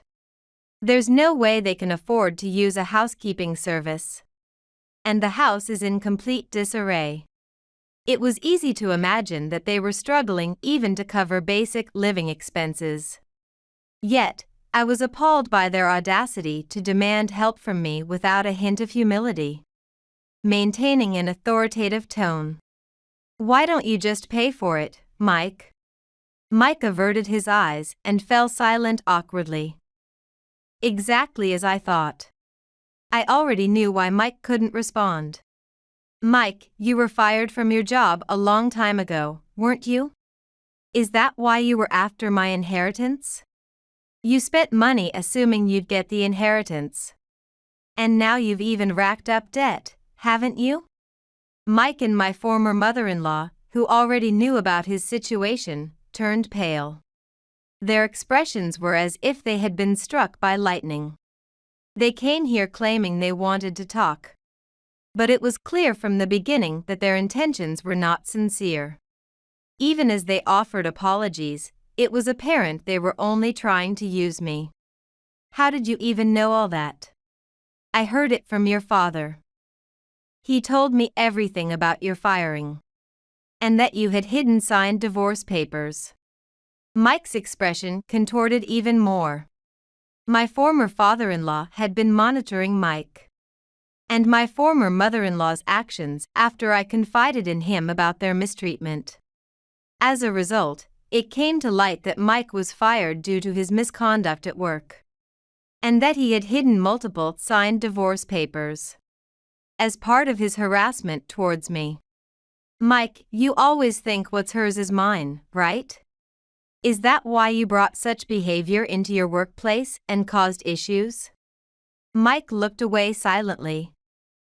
my former mother-in-law also hung her head, unable to say anything. I heard that Mike continued his arrogant behavior at work, overworking his subordinates and persistently harassing female employees, which the upper management eventually took issue with. As a result, he was fired, since he worked at a company known to my former father-in-law. This information naturally reached him. You brought this on yourself by looking down on others and not understanding your own place. You deserve what's come to you. Mike was speechless and rigid. Next to him, my former mother-in-law tried to say something, her hands trembling.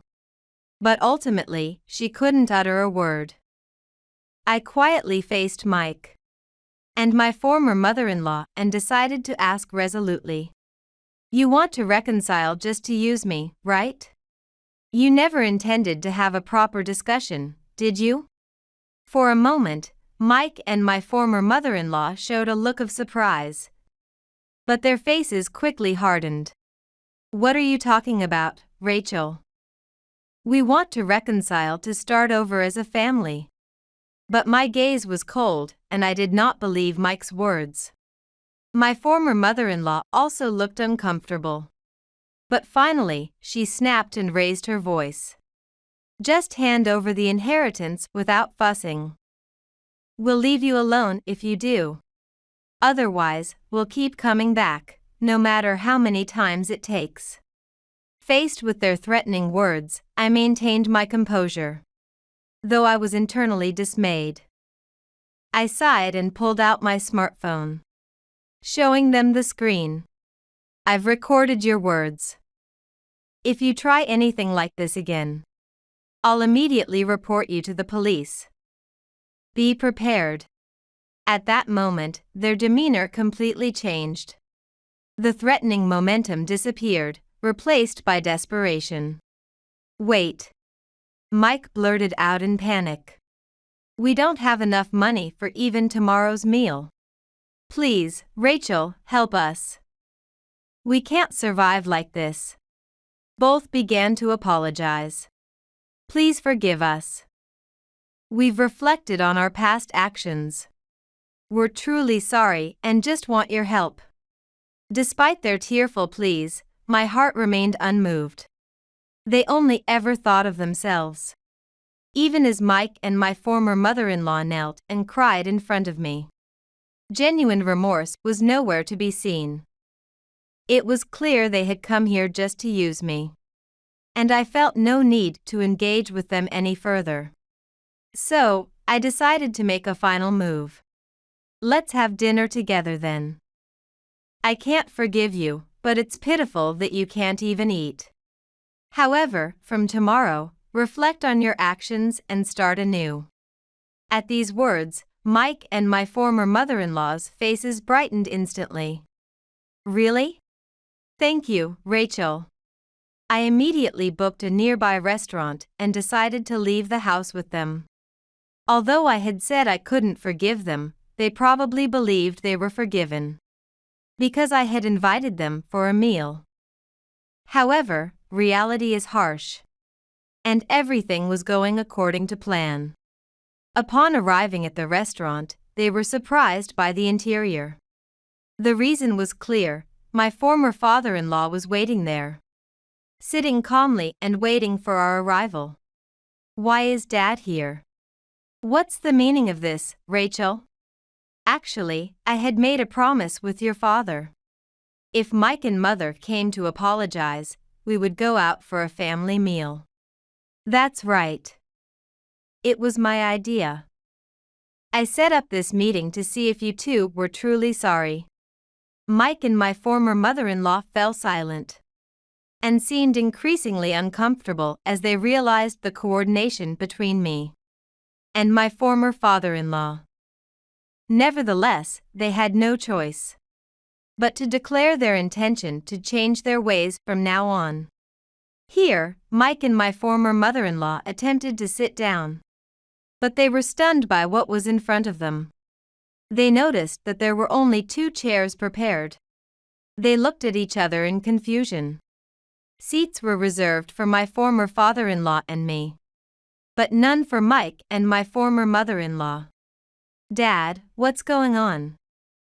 There are no seats for us. It must be some mistake, right? If we talk to the waiter, they can sort it out.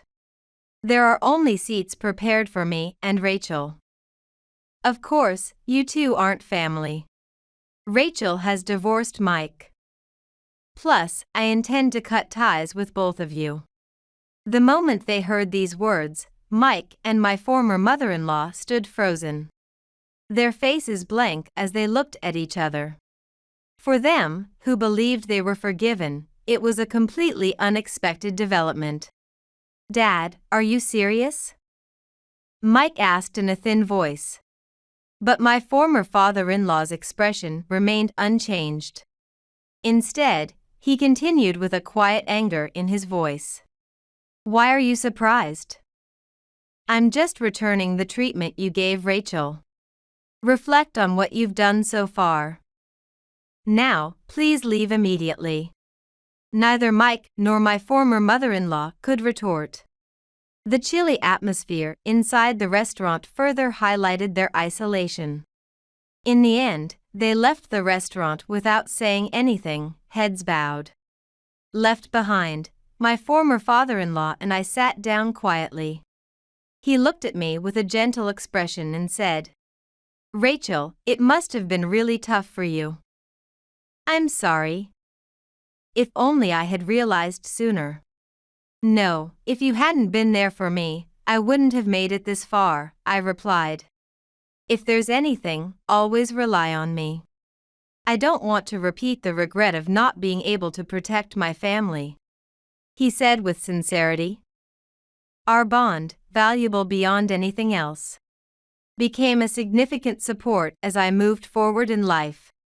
Mike and my former mother-in-law's lives became pitiful after that.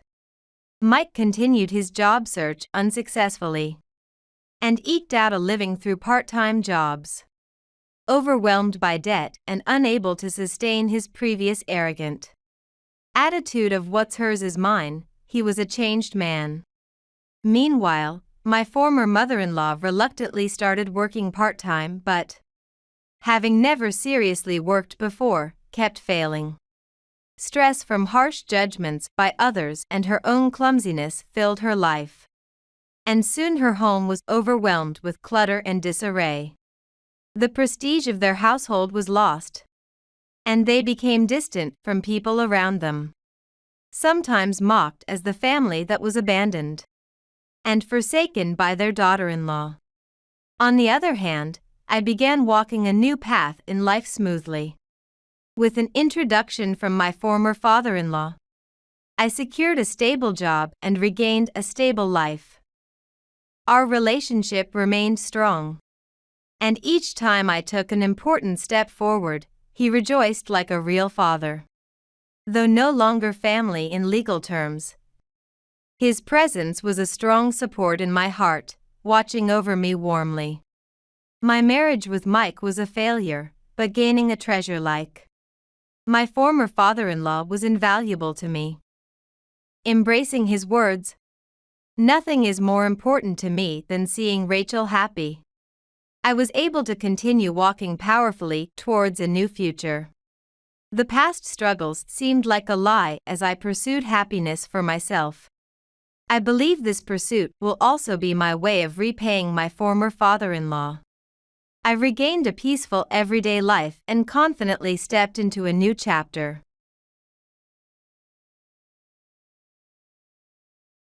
I'm Tracy. It's just my husband, our daughter, and me in the family. And I'm currently pregnant with our second child. Yet, the moment we went back to my in-laws' house, my mother-in-law, Susan, started ordering me around. "Tracy, now that you're back, get started on dinner, will you?" "Yes." I reluctantly complied.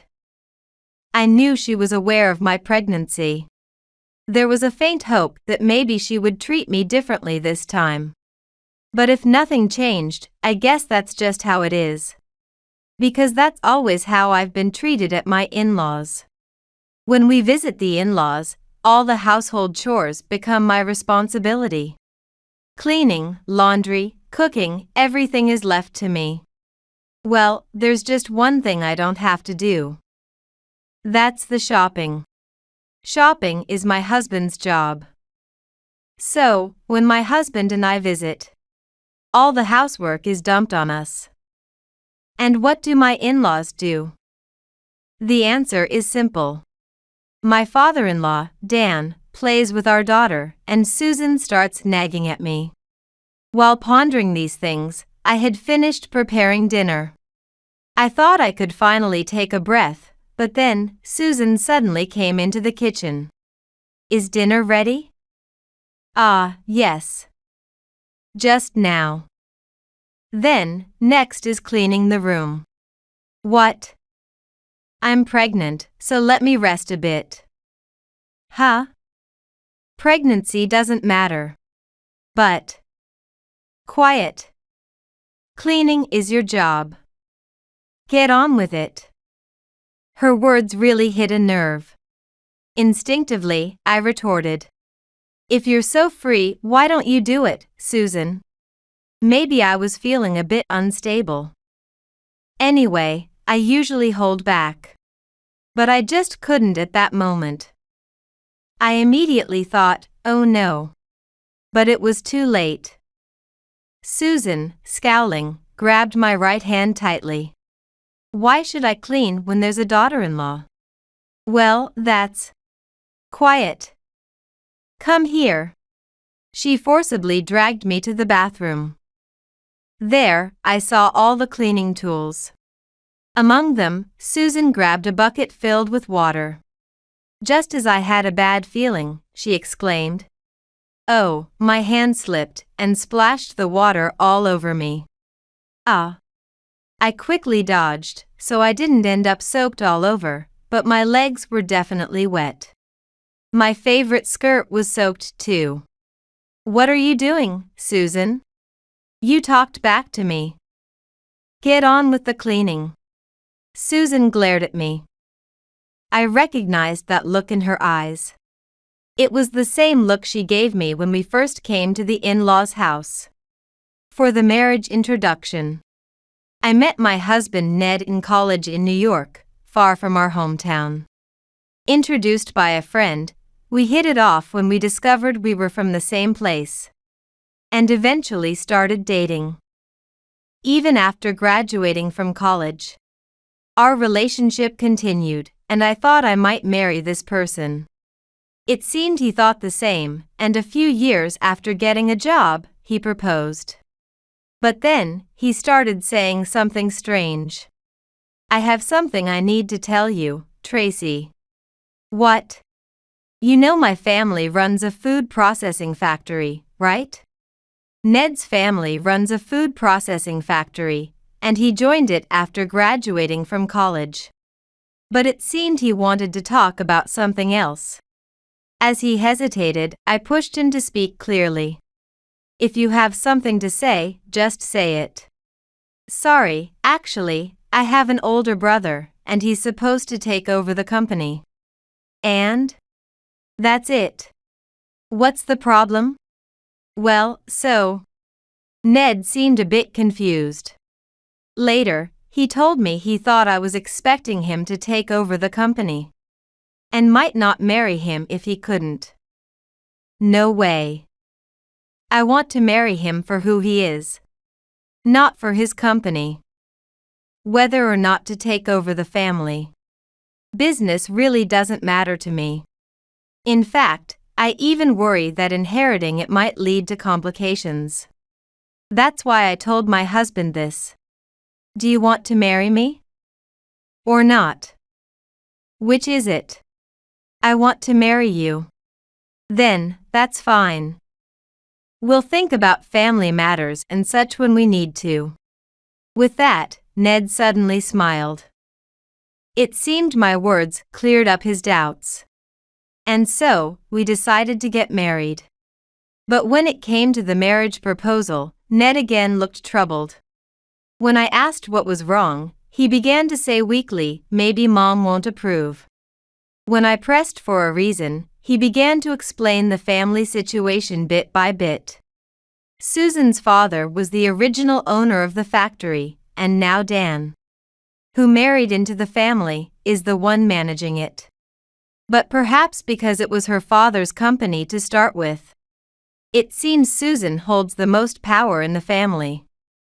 Her word is law at home, and nobody dares to contradict her. In essence, my in-law's house revolves around her. But she really loves my brother-in-law, and he's the only one who can push back at her. In short, don't go against Susan.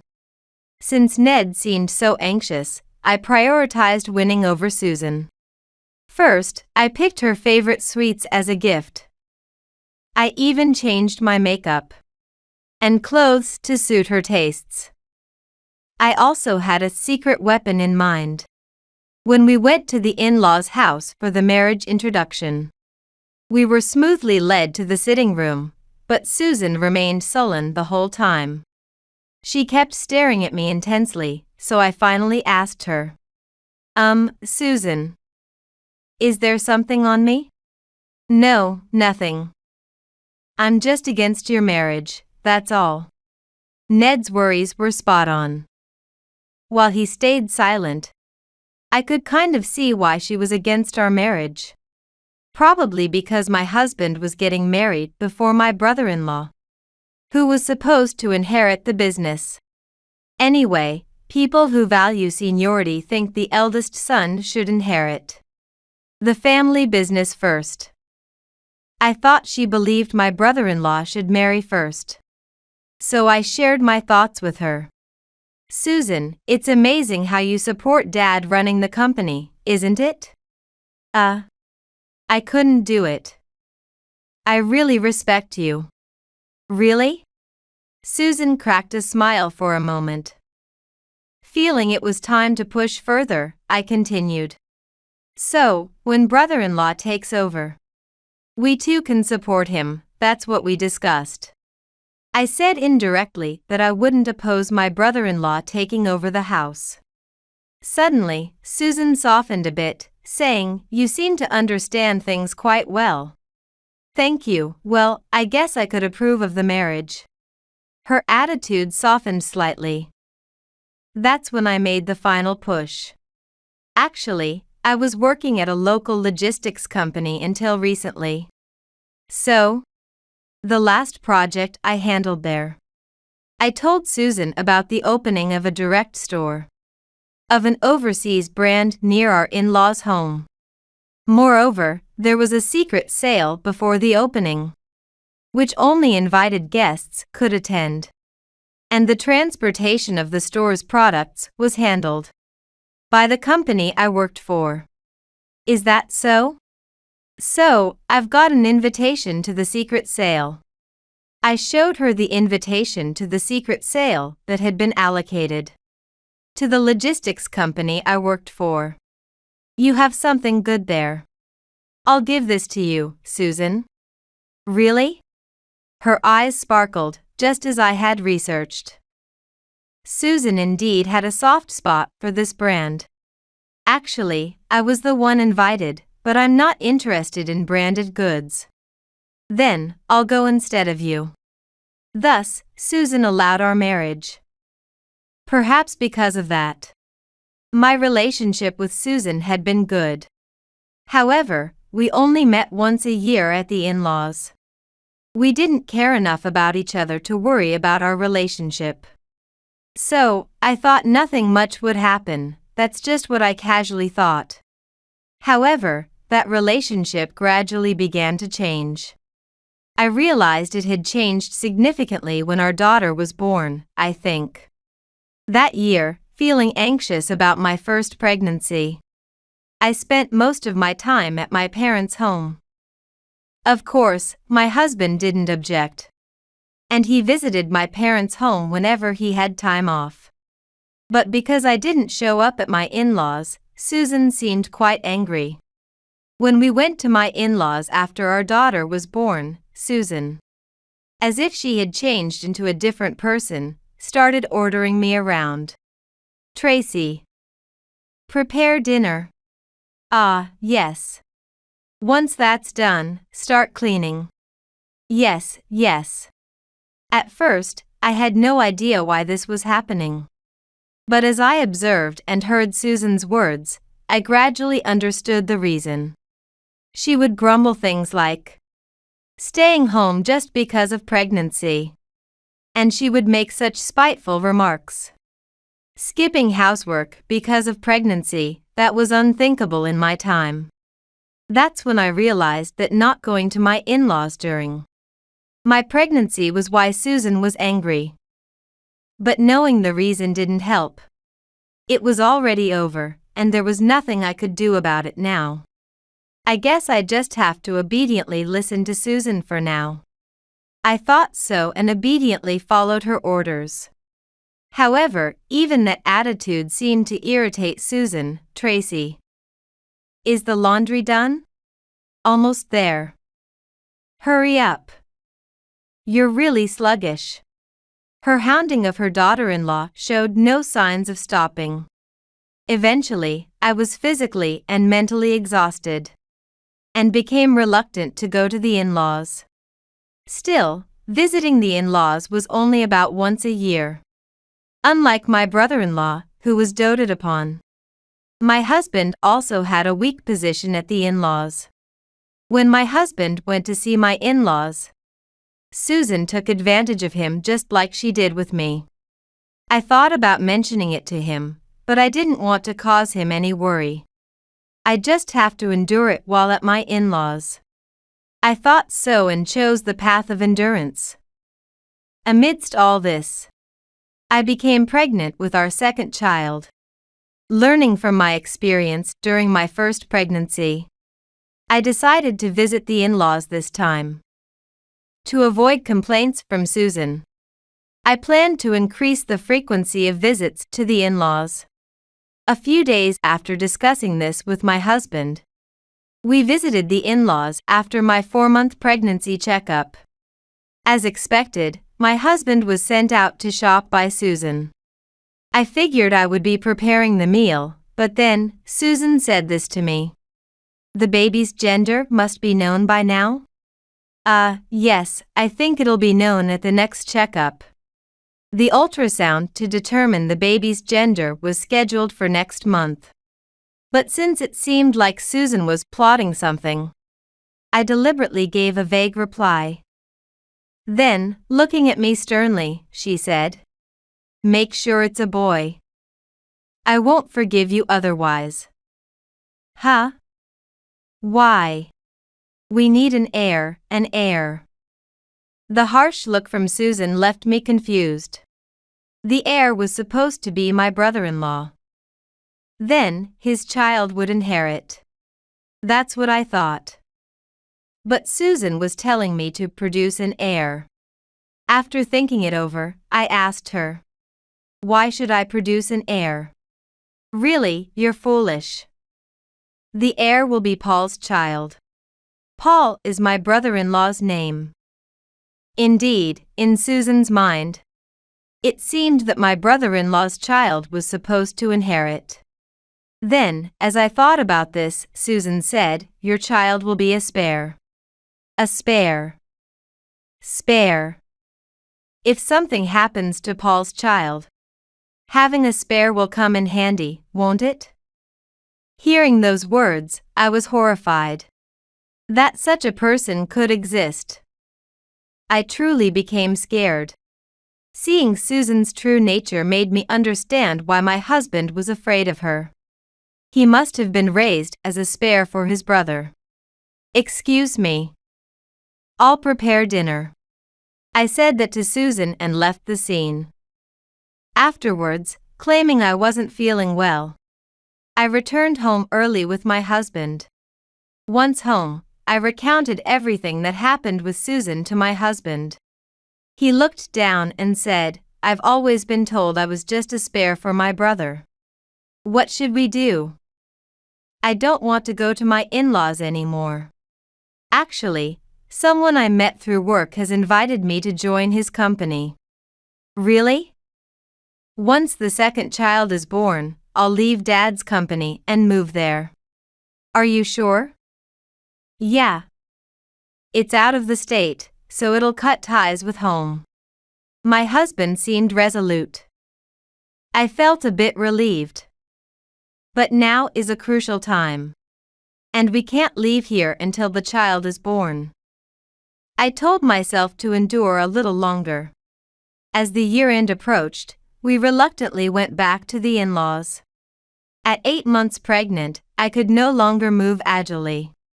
But thinking this would be my last visit to the in-laws, I endured and went. I thought they might let me rest a bit, but that was not the case at all. As usual, I was ordered to prepare dinner, and my husband was sent shopping. After dinner was prepared, I was ordered to clean, and I inadvertently snapped back. Then, I was taken to the bathroom and splashed with water. I was truly furious. Splashing water on a pregnant woman, I couldn't believe it. Just as I was about to yell at Susan, I heard a loud stomping sound. Then, with a bang, the bathroom door flew open. Tracy. Are you okay? Ned. My husband had burst into the bathroom. Seeing me soaking wet, he turned to Susan and shouted, "What have you done, Mom?" My hand slipped. Huh? Slipped? You did it on purpose. My husband was angrier than I had ever seen him. For once, Susan was under pressure. It's not true. I really slipped. Enough. Stop making excuses. I'm really disappointed in you, Mom. So, that's it. We're leaving. We'll never come back. Let's go, Tracy. My husband took my hand and led me out of the bathroom. And there stood Dan and our daughter. Dan glared at my husband. Do you understand what it means to leave your family home? Yes, I'm quitting the company too. Is that okay?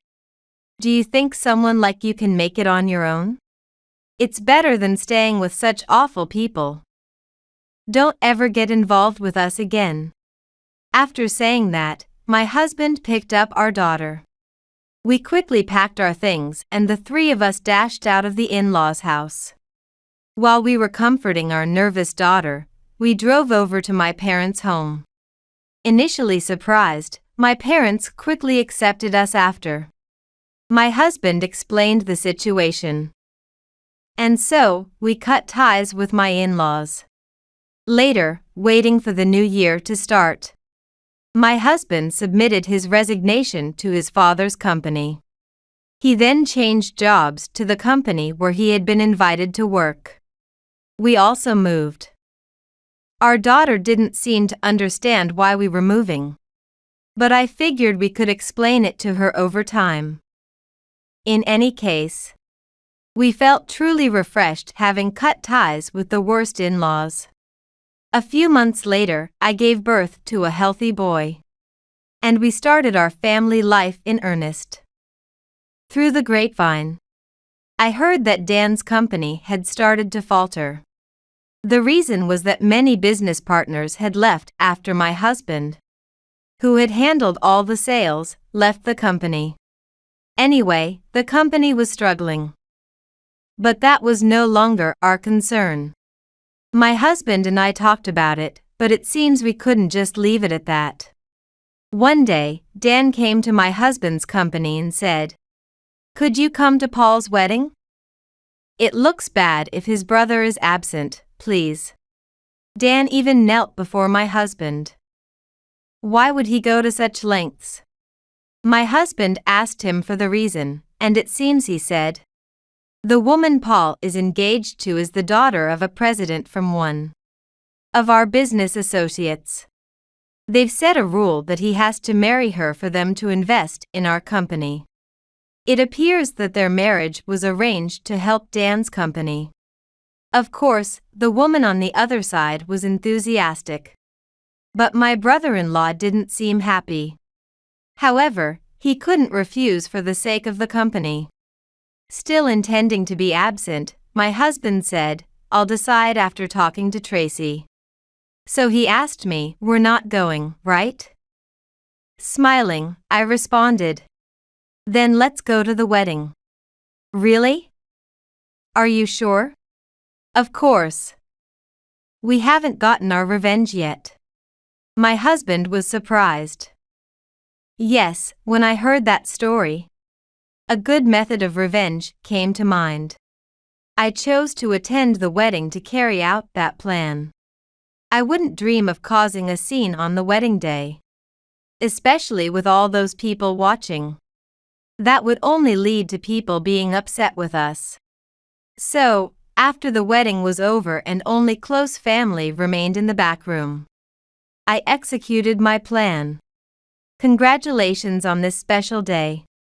My husband and I entered the back room. Then, Susan began to glance nervously at us. It was clear she was frightened. Amused by her reaction, I slowly approached her. "It's been a while, Susan." "Oh, yes. Where are the kids?" "We left them at my parents' today." "Like we told you, a little boy was born." "Really?" Susan's face was tense. Was she afraid of being retaliated against by me?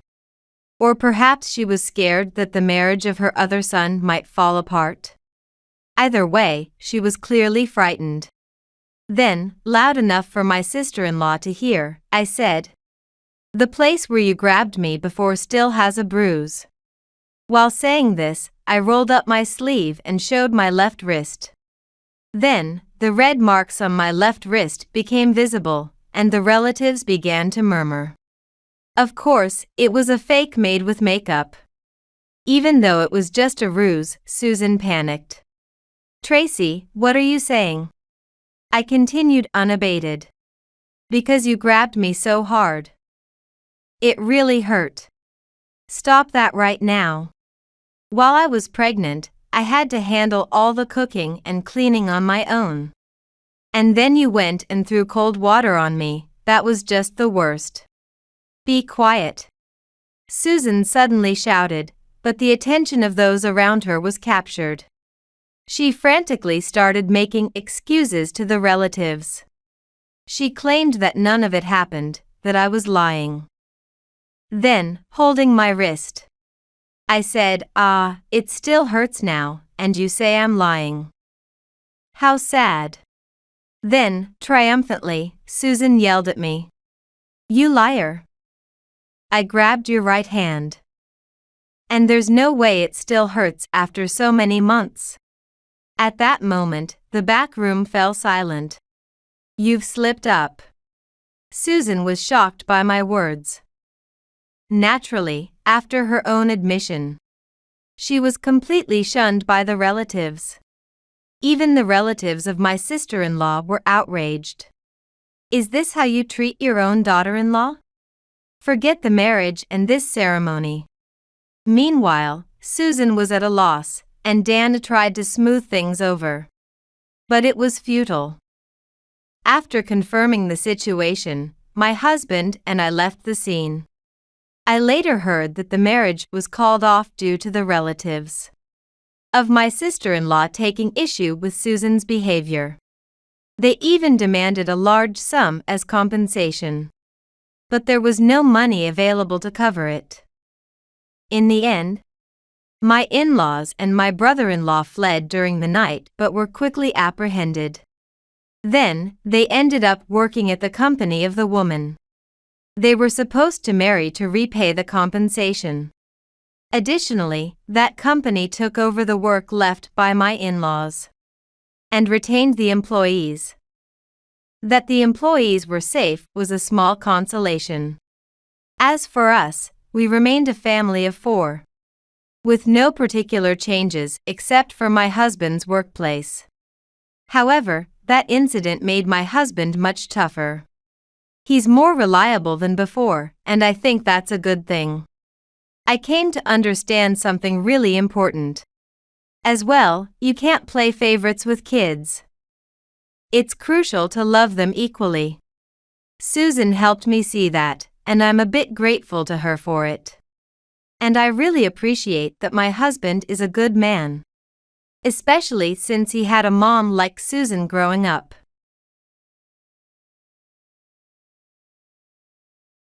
After my father's funeral, my mother, who had suddenly barged into our house, said with a broad smile, "You're a stranger, so renounce the inheritance, okay?"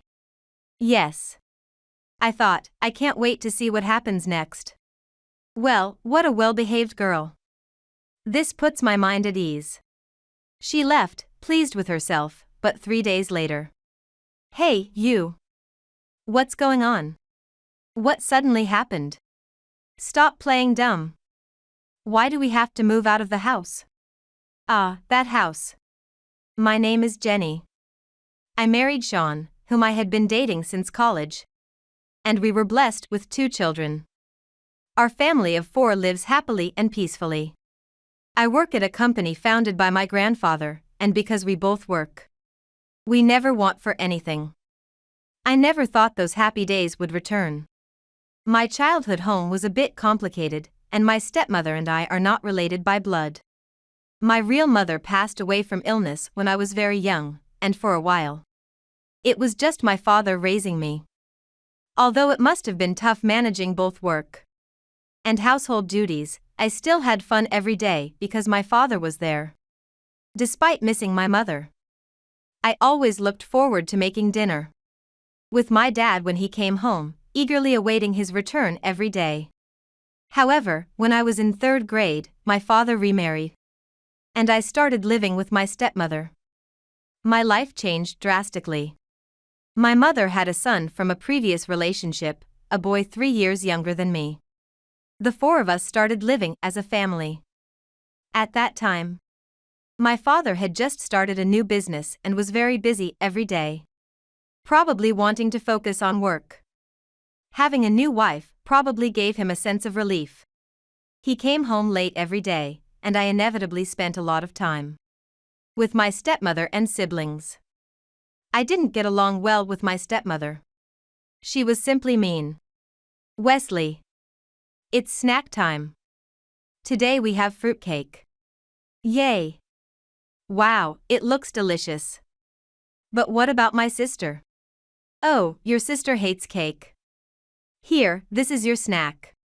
It was obvious there was a disparity between my brothers and my snacks. I didn't actually mind cake, my mother just decided that for me. While my brother got homemade cake, I wasn't allowed any, just a small bag of snacks. Dinner was the same, always showing clear favoritism towards my brother. Today we have Wesley's favorite, meatloaf. Wow, really? I'm so happy. But why doesn't my sister have any meatloaf? There was a big meatloaf in the middle of my brother's plate with garnishes.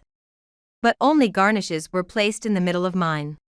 Your sister hates meatloaf. I didn't hate meatloaf. In fact, I liked them. But in this house, I resigned myself to not being able to eat them. However, when Dad dined with us, it was the only time I could eat the same meal as everyone else. My mother's meanness doesn't just end with meals and snacks. My brother would get several new clothes every month, but I got none. During my growth spurt, I was running out of clothes to wear, always wearing the same outfits until my maternal grandparents noticed and bought me several items. My father's business was successful, so it wasn't that we didn't have money. We could afford a well-off lifestyle. Despite this, not a single penny was spent on me. You should be grateful just to live in this house. This was my mother's constant refrain to me. My father seemed unaware of her true nature, entrusting her with all the household finances. I didn't want to sadden my father, so I never told him about how she treated me. Taking advantage of this, she started being blatantly mean when my father was not around, locking the balcony door behind me or throwing my shoes into the yard. Desperate to escape this life, I pleaded with my father to let me attend a boarding middle school. My mother probably saw this as a way to get rid of me and pushed for it. I studied hard and passed the entrance exams, finally leaving home. Perhaps because I was entering adolescence, I avoided going home. Even during temporary returns, I would go to my grandparents' house and then back to the dorm. My father would sometimes visit me at my maternal grandparents' house. As expected, my mother never did such a thing. Despite not being blessed with a kind mother, thanks to my father and maternal grandparents, I graduated college and got a job at my grandfather's company. The work was very fulfilling, and I led a busy life. Naturally, I didn't visit my childhood home. My grandfather's company managed real estate, and he owned several properties, earning a substantial rental income. My real mother was an only child, and since I was my grandparents' only grandchild, they had always cherished me. They had noticed early on how my stepmother treated me, and had often suggested that I live with them, but I kept refusing, not wanting to sadden my father. My grandparents understood my feelings and always kept an eye on me. About 5 years after I joined the company, my grandfather's long-standing illness worsened, and he passed away unexpectedly. According to his will, I took over the company and inherited his estate. Even just the rental income from my grandfather's properties was enough to live comfortably. However, I had no intention of shutting down my grandfather's company. Thus, my days became even busier than before. One day, years later, I received a call that my father had collapsed and rushed to the hospital. I had noticed my father getting thinner over our occasional meetings. "Dad, are you feeling okay?" "Don't worry. I'm fine." When I entered the hospital room, my father was the only one lying in the bed. "Dad, you scared me." "What happened?" "Ah, sorry to worry you, but it seems I don't have much time left." "Don't say that, what are you talking about?" "Yeah, sorry. Where's Mom and Wesley?" "Them, will they come?" "I wonder." "What happened?" "Jenny, I'm really sorry. I've always caused you pain. Your mom has been harsh on you." "Did you hear that from Mom?" "Ah, I'm really sorry." According to my father, my mother's spending was out of control, and when he reprimanded her, she lashed out. At that moment, she revealed her past actions of tormenting and driving me out, laughing about it. My father, having learned the true nature of my mother, suffered from insomnia due to regret and eventually collapsed at work. However, his chronic illness worsened, and he passed away without being discharged from the hospital. During his hospitalization, neither my mother nor my brother ever visited him, and he passed away surrounded by our family. When preparing for the funeral, I contacted my mother. "Oh really, he finally passed away?" "The funeral? Oh, just handle it however. I'm a bit busy right now, so I'm going to hang up." "Wait, just a..." Without letting me speak, she ended the call. My father's lonely end made me regret not revealing my mother's true nature to him sooner. I presided over the funeral, which went smoothly without the attendance of my mother or brother. I later found out that my mother and brother had prioritized a pre-booked overseas trip over the funeral, which left me speechless. Wesley, now an adult, had graduated from college but failed all his job interviews, and was still living off his parents without a job. He had grown into a disappointing son, and rather than stopping my mother, he encouraged her behavior. 3 days after the funeral, suddenly, my mother and Wesley showed up at our home. Probably just back from their trip, both tanned from their vacation. "Mom, what brings you here so suddenly?" "I have something to discuss, let me in." "Discuss?" "Oh, yes, please come in." I ushered them into the living room and served coffee. And my mother, unable to wait, started talking. "I hadn't been interested until today, but you're the child of the previous wife, right?" "Ah, yes."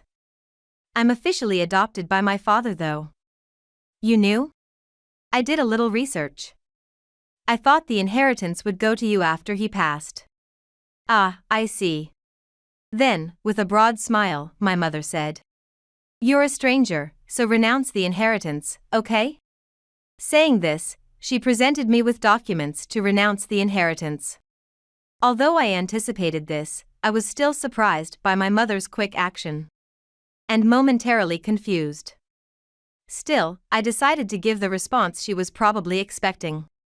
Yes. I thought, I can't wait to see what happens next. Well, what a well-behaved girl. This puts my mind at ease.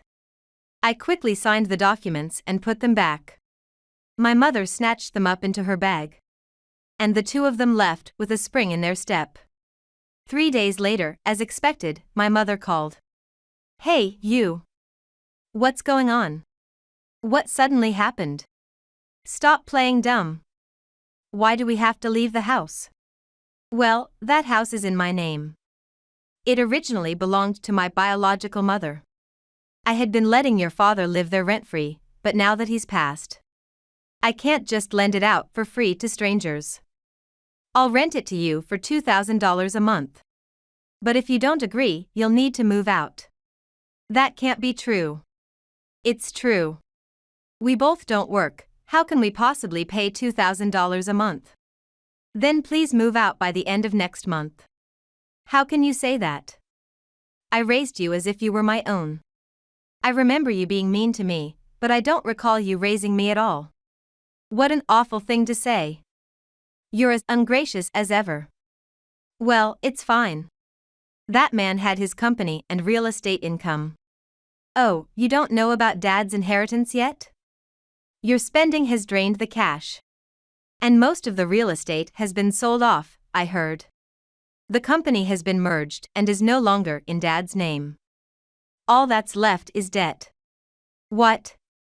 What does that mean?" "It means Dad's estate is basically in the red.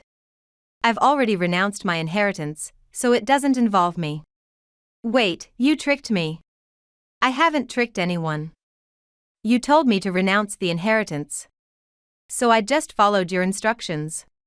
"So, what are we supposed to do now?" "I don't know what to tell you. But both you and Wesley can work. So why don't you two earn a living?" "I have a meeting soon and I'm busy preparing. So I'll be excusing myself now." "Wait, just a..." Ignoring my mother's continued complaints over the phone, I unilaterally ended the call. The reason I knew about my father's assets goes back to my grandfather's funeral. I had not seen my father since graduating from university. And I was honestly shocked by how much he had changed. "Hey, Jenny, long time no see. You really look like a working adult now." "Dad, sorry I haven't been in touch, have you lost a lot of weight?" "Yeah, I've been having a tough time." "Is your company not doing well?" "Not really." My father was vague, but it seemed things were not going well. Later, my father visited my company, and that's when I learned about the state of his business. The performance was poor, and it was in danger. I brought up the idea of merging my father's company with ours at my company. And after discussions, it was absorbed into mine. Then, my father decided to sell his real estate to pay off his personal debts. There are personal debts, and I'm thinking of selling the real estate. It was originally your mother's land, and it would mean a lot if you could buy it. I don't want to just hand over your mother's land to strangers." "I see. I'll discuss it with Sean and get back to you." "Thanks, I appreciate it." The land my father was considering selling had been inherited from my biological mother. And was currently rented out. It would be sad to see it go to strangers. So my husband and I decided to buy it personally, of course, to help my father. Even in such circumstances, my stepmother and Wesley continued their extravagant lifestyle, racking up more debt with their spending. My father, hospitalized, spoke with a sigh. A week after I hung up on my stepmother, she and Wesley made another sudden visit to our house. The doorbell rang abruptly. "Come on, I know you're there. Open up." Please keep your voice down, you're disturbing the neighbors. Well then, open the door. Reluctantly, I opened the front door, and my stepmother barged in, followed by Wesley. What do you want? I thought I had nothing to do with you anymore. I hear you're running a company now. And your company absorbed his company, right? You're being unfair. Give me some money. I haven't done anything unfair. Can you stop making baseless accusations? I'm sorry for everything up to now. I apologize, so could you lend me some money, just a little? No matter what you say, I have no reason to lend you money. I refuse. We can't pay back the debt like this. That's not my concern. That's your father's debt. You have a duty to repay it too. What are you talking about? That's not my father's debt. It's the debt from you and Wesley's spending, so you should be the ones to pay it back. My father tried desperately to sort out the finances. You continued to spend recklessly without caring. I've renounced the inheritance. So I have no obligation to repay. My accumulated frustration with my mother exploded, and I lashed out at her. My mother, unable to respond, suddenly turned submissive after shrieking hysterically. I was wrong. Please, I'm begging you, help me. As I've said, I no longer have any connection with you, so please leave. If you continue to stay, I'll call the police. Upon hearing the word police, my stepmother and Wesley quickly left the house. They continued to make unreasonable demands like letting Wesley join my company or providing monthly financial assistance. I got tired of dealing with them and finally blocked their calls for peace. As for my stepmother and Wesley, evicted and left with a mountain of debt, their lives took a dramatic turn. They now live huddled together in a shabby apartment. Wesley tried to find employment but wasn't successful and couldn't keep a job long, slipping back into his old ways. My stepmother, unaccustomed to part-time work, struggles daily to support their life, yet they remain burdened by debt repayment. Their past lavish lifestyle finally caught up with them. It's karma. As for me, my life continues unchanged, my family and I living peacefully. I work hard. And my job is going well. When my family visited my father in the hospital, he took envelopes out of his bag, saying he hadn't done much for his grandchildren, and handed them 10 years' worth of Christmas money. My heart warmed knowing he acknowledged me as his daughter. However, I regret not being able to do more for my parents. I am going to cherish my husband and children to make up for that.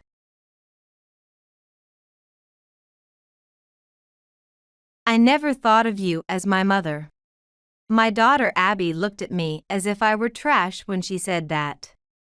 The happy and glamorous atmosphere of the wedding had completely disappeared. She irritably kicked at the hem of her dress and clicked her tongue in frustration. Stunned by her harsh words, Abby continued. I won't see you anymore. After all, it was strange living with someone who has no blood relation to me. Pretending to be a mother, it's creepy. It would have been better if you had disappeared instead of Dad. Her words had some truth to them. After losing her father during her adolescence and being left alone in the house with a stepmother, it was natural for her to be disturbed. And now, she is getting married and starting a new life. If she thinks it's better for me not to be in her happy future, then I should quietly step back. I understand. I won't interfere with you anymore. Humph.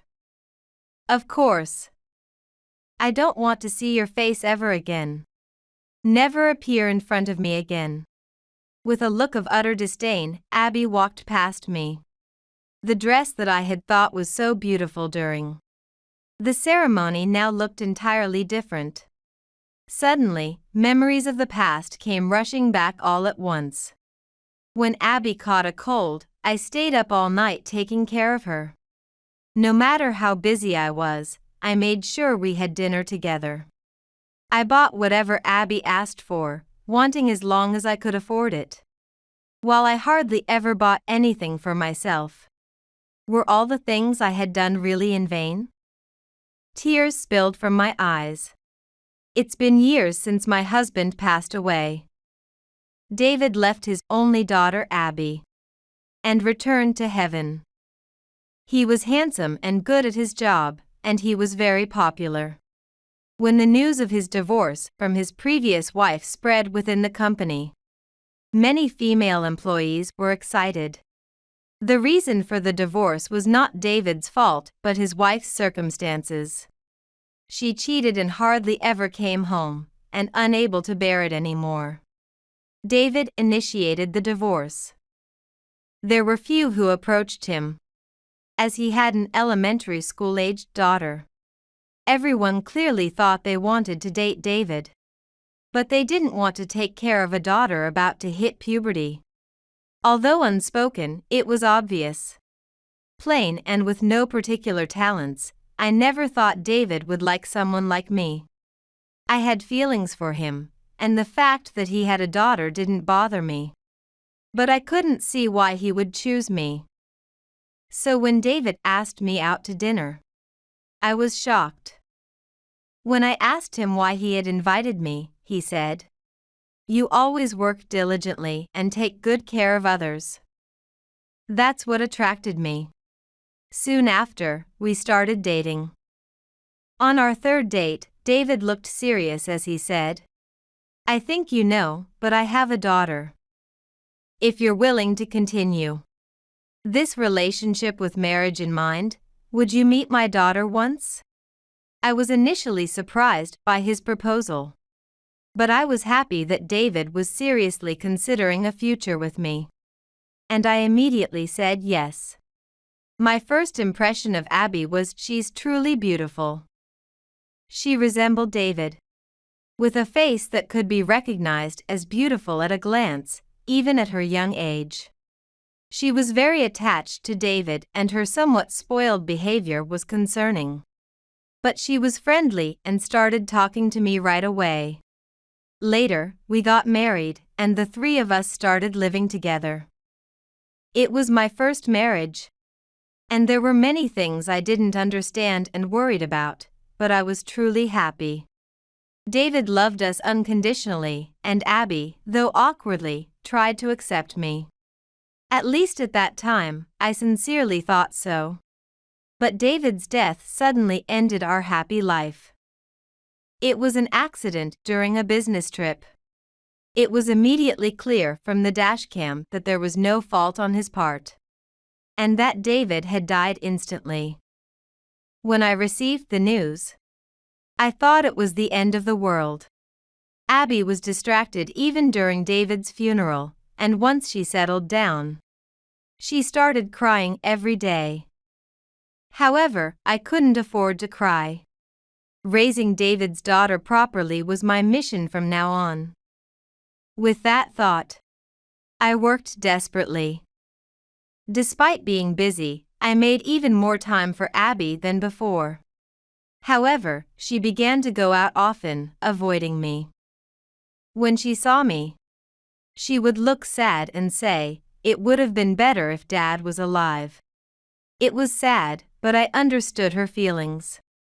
However, Abby got married today. Dad passed away, and Mom and I lived together. There were tough times, but thank you for raising me to this point. From now on, I will not be a child but a wife who supports her husband. Abby smiled at Ethan, sitting next to her. Ethan works for his parents' company and is the heir. However, he doesn't take his position for granted and seems to be working hard. His character is good, and it's clear he treasures Abby.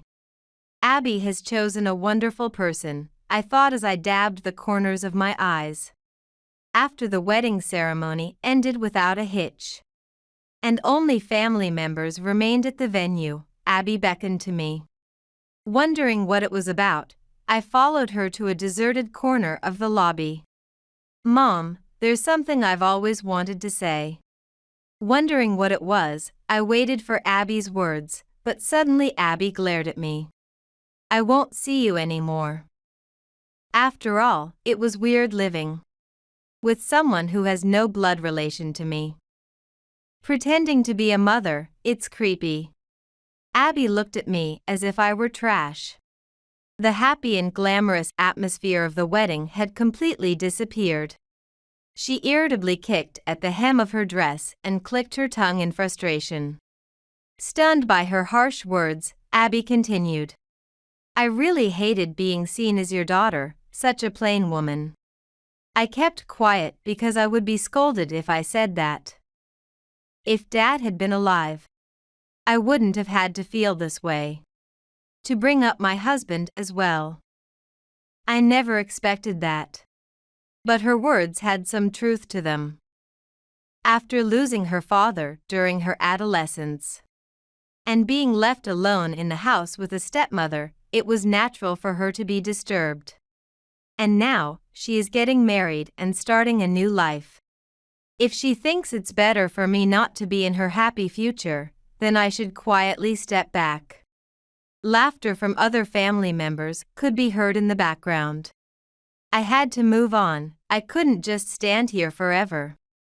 I understand. I won't interfere with you anymore. Good. I don't want to see your face. With a look of utter disdain, Abby walked past me. The dress that I had thought was so beautiful during the ceremony now looked entirely different. Suddenly, memories of the past came rushing back all at once. When Abby caught a cold, I stayed up all night taking care of her.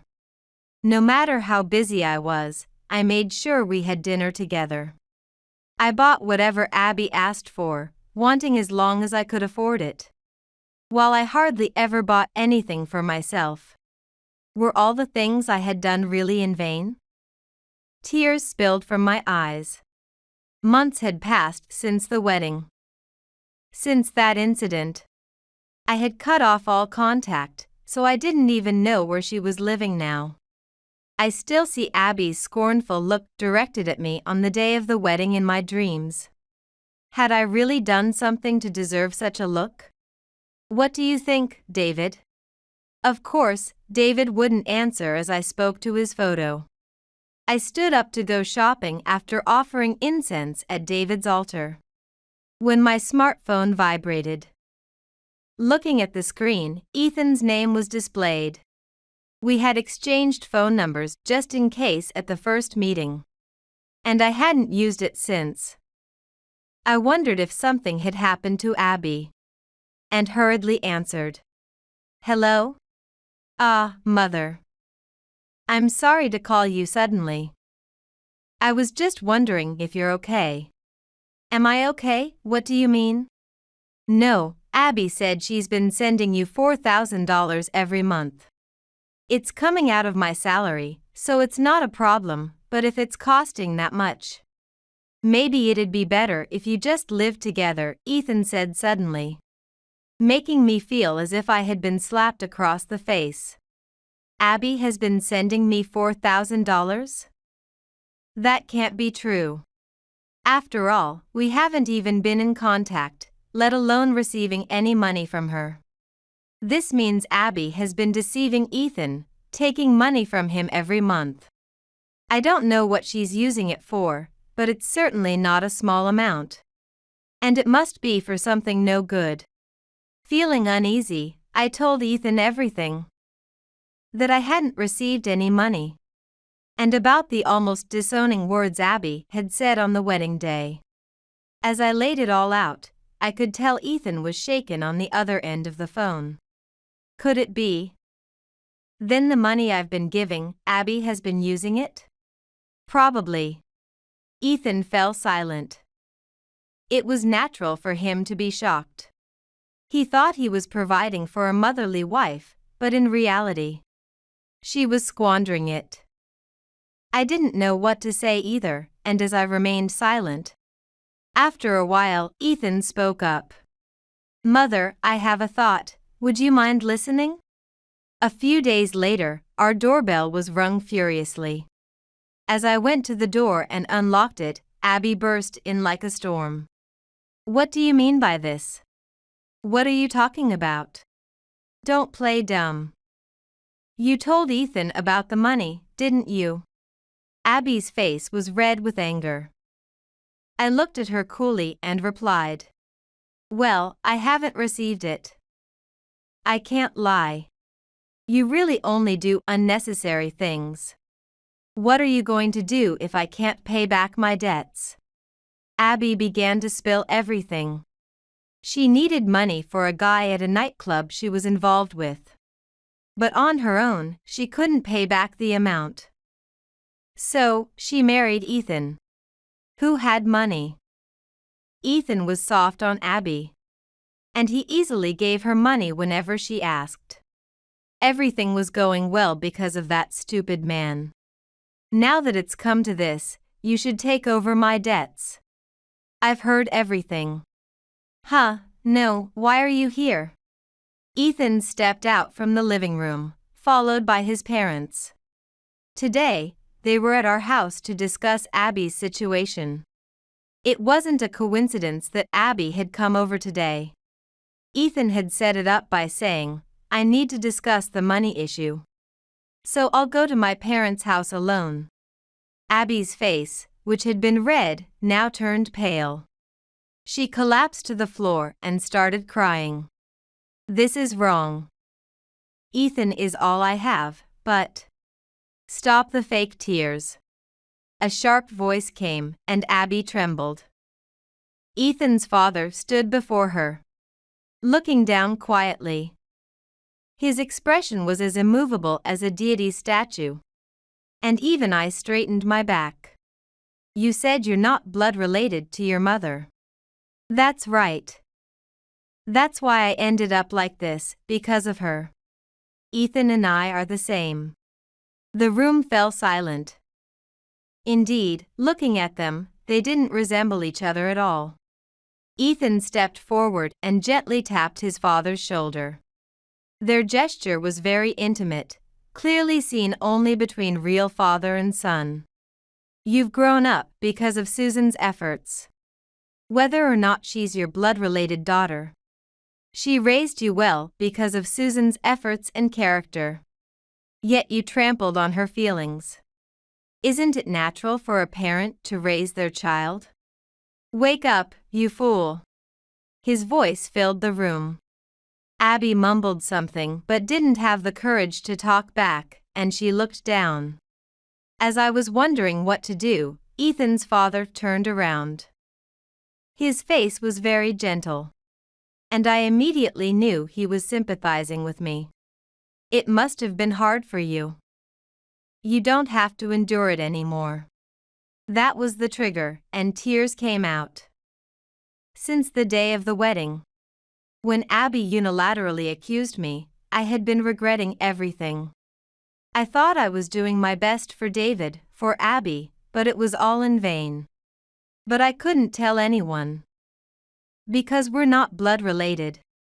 Because her father isn't here, because it's the parents' fault.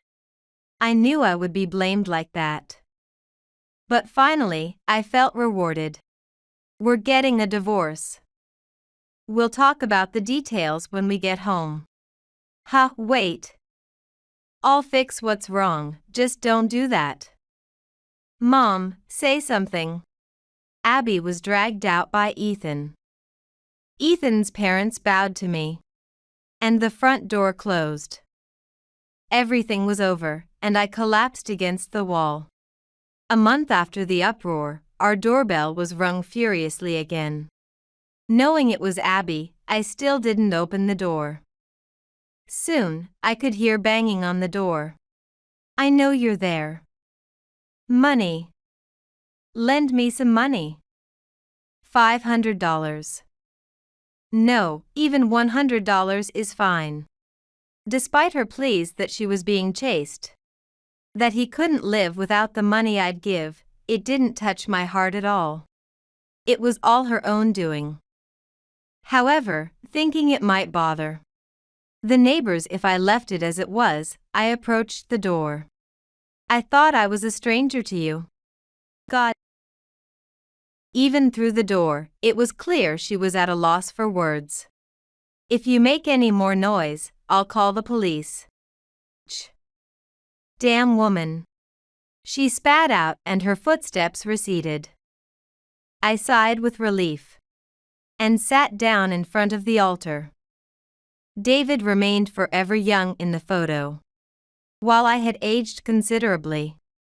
Hey, can I start living for myself now? It felt as if David smiled back, as if saying, you should do as you like. Yes, I can live for myself now. From now on, I'll live freely, unbound by anyone. It's certainly not too late to start now. First things first, I thought about moving and began preparing to visit the real estate agent.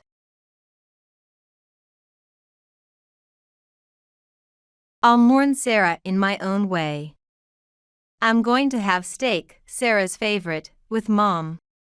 Eating meat should cheer up Mom too, since she's been feeling under the weather. Despite it being his beloved daughter's funeral, Jeff was nowhere to be seen.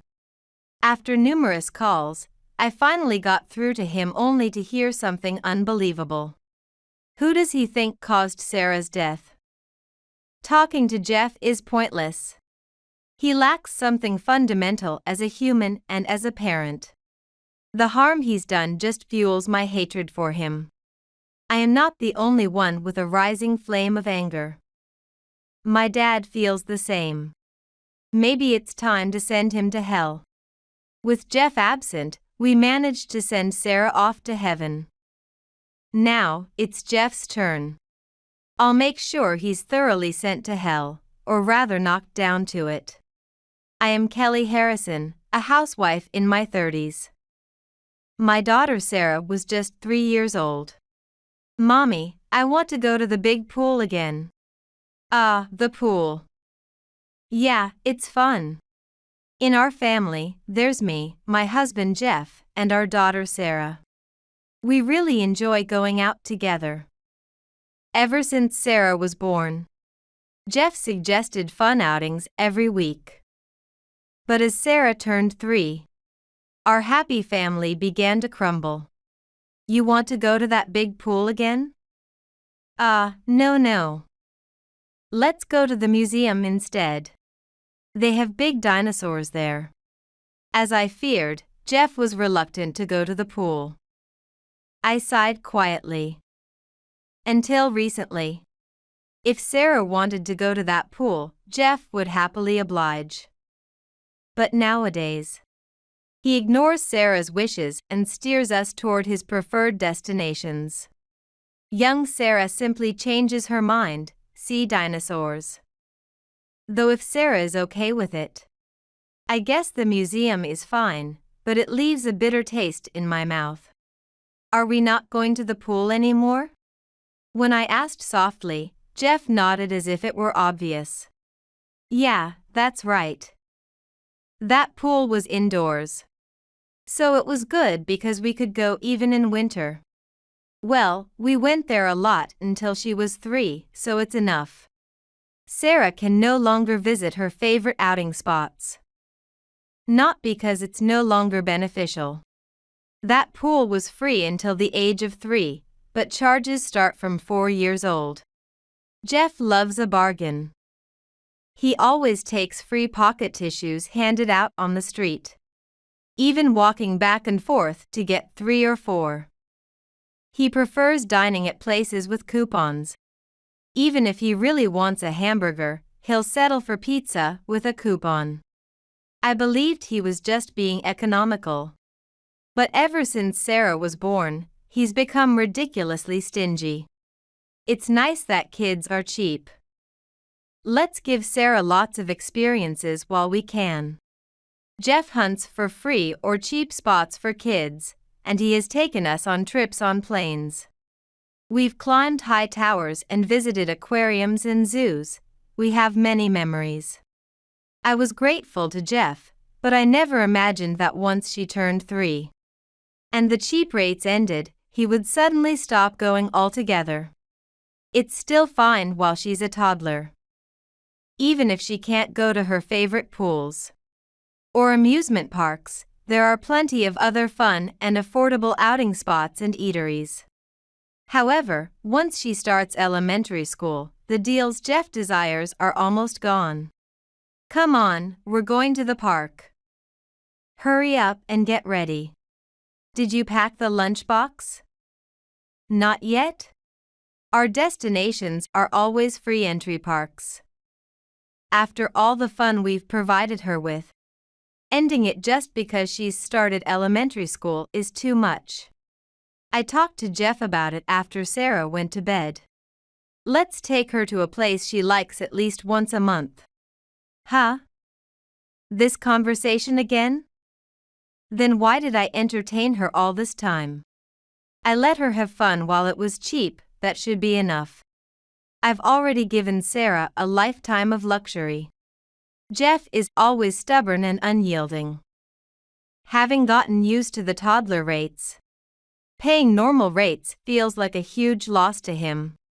He seems satisfied having exhausted the bargains. Jeff's frugality is only increasing. Huh? Sarah, did you catch a cold? One day, when Jeff came home from work, he glanced at Sarah, who was bedridden. Yes. She has a fever and even missed school today.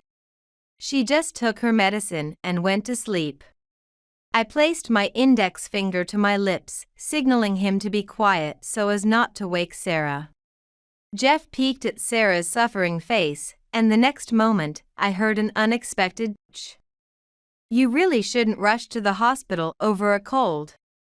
Jeff suddenly raised his voice. To avoid causing Sarah unnecessary worry, I hastily pulled his arm away from her and whispered angrily. Keep it down. She's got a fever, you know. What? Why should I only listen to what you say? You betrayed me first. What? Jeff was visibly annoyed, fidgeting his foot impatiently. I told you not to go to the hospital anymore. I was taken aback when I heard that. Indeed, Jeff had lamented that he could no longer take Sarah to the hospital. This year, she no longer qualified for free medical care because Jeff's income had increased, putting us over the income limit, and he seemed pleased yet stressed about it. That has to be a joke, right? Hospitals and outings are not the same. It's cruel to make a child suffering from illness endure because medical care isn't free. A cold can be cured by sleeping. It's over the top. If she gets better quickly after taking medicine, then fine, but she's still bedridden. Was there even a point in paying so much to go to the hospital? I was at a loss for words, intimidated by his towering voice trying to make me comply. I wanted to argue back, but doing so would only make Jeff more furious. I wished he would just be quiet for now. When I stayed silent, Jeff looked triumphantly satisfied. See, unnecessary hospital visits are bad. People like you with weak minds just burden the medical system. A cold can be cured by rest. Even injuries can be treated with spit. Don't spoil Sarah. Jeff spoke as if he were wise, but up until last year, he would rush to the hospital even for a slight fever because it was free. Obviously, because it was cheaper than buying over-the-counter drugs. Increasing the salary is also a double-edged sword. It's like working for nothing. I wish I could manage my salary just right so that children's medical expenses wouldn't be a burden. Half of it paid under the table, maybe? That's impossible. I know that. It's obviously a joke. You seem to miss the point of jokes, and aren't very open-minded. You and your company are pretty mediocre. Jeff snickered through his nose, looking down on me. When did we stop being equals? Maybe you should start working too? You're just lazing around while Sarah is at school, aren't you? Instead of thinking about spending money on playtime or hospitals. I am currently a full-time housewife. Jeff had switched jobs around the time Sarah was born. He declared he would earn enough to cover for both of us after. I quit my job due to my pregnancy, and he really did seem reliable. He wanted me to support the family as a stay-at-home mom, because his new job was supposed to bring in a much higher income. It's frustrating to be spoken to as if I've always been slacking off. Well, you've got a gap in your resume, so you can only do simple jobs, right? Even so, you could probably earn enough to cover Sarah's barbecue costs. I'd really love to go to an all-you-can-eat barbecue again. To Jeff, the breadwinner is mighty. He who earns the money dictates how it's spent. His condescension was palpable, suggesting my earnings would never match his. Perhaps Jeff's job change was a mistake. Although his income increased, he became more tyrannical. I was the one who suggested he switch jobs, and I know how hard he struggled initially. All right. I'll work too. Being forced back to work actually suited me. If I went out with Sarah on my own dime, he'd glare at me for wasting his money. And even taking money from my dad for outings seemed to bother him. If I earn my own money, I can proudly let Sarah do what she likes. So, I returned to work, but things didn't go smoothly. Wow, Sarah's skipping school again? Must be nice for you. Getting to sneak out of work too. Dad's jealous. 3 days after I returned to work, Sarah caught a cold. Just when she seemed better. There was an influenza outbreak at school and her class was suspended. I felt terrible for causing trouble at work so soon. Can you really earn enough for the barbecue with all these days off? Don't worry. I can take her to a barbecue or we can hang out at the pool. I could tell how contorted my face was from the strain. Despite being glared at, Jeff made an outrageous suggestion. Then, let's go to the all-you-can-eat barbecue. Let's invite my parents too. Pain shot through my clenched teeth. Your dad and I get along, but I hardly ever see my parents, right? When you get your first paycheck, please do some filial piety. I was too angry to speak. I hated the thought of Sarah hearing her parents argue. From the next room. My heart just wouldn't allow it. I can't. I won't go. Really? Well, that's okay. Going to the barbecue with 4 adults. And a school kid would be expensive anyway. My reluctance to go to the barbecue wasn't because of the cost. Or because I didn't want to do something nice for Jeff's parents. It was because I couldn't stand being around Jeff. That realization made me think about divorce, and I decided to talk to my dad about it. Just as I made that decision, Sarah caught another cold. The frustration of not being able to act freely while caring for a child was all too real. While Sarah had only a mild cough and a slight fever, I ended up catching it from her. And became bedridden, which is common when adults catch illnesses from their kids. Sarah, are you okay? Her fever seemed to have spiked in the evening. I noticed her dazed face and touched her. She was burning up. She's got a high fever. She was fine during the day. Sarah's unfocused eyes told me she needed to go to the hospital immediately. Unfortunately, it was the first night of a 3-day weekend, and late at night at that. Are you saying we should go to the hospital now? Isn't that a bit much for just a fever? I tried asking Jeff, but, as expected, his response was typical. Why not wait until the holiday is over? It'll be more expensive now, right? With holiday and nighttime fees? A cold should be cured by sleep. Doesn't he see how much Sarah is suffering?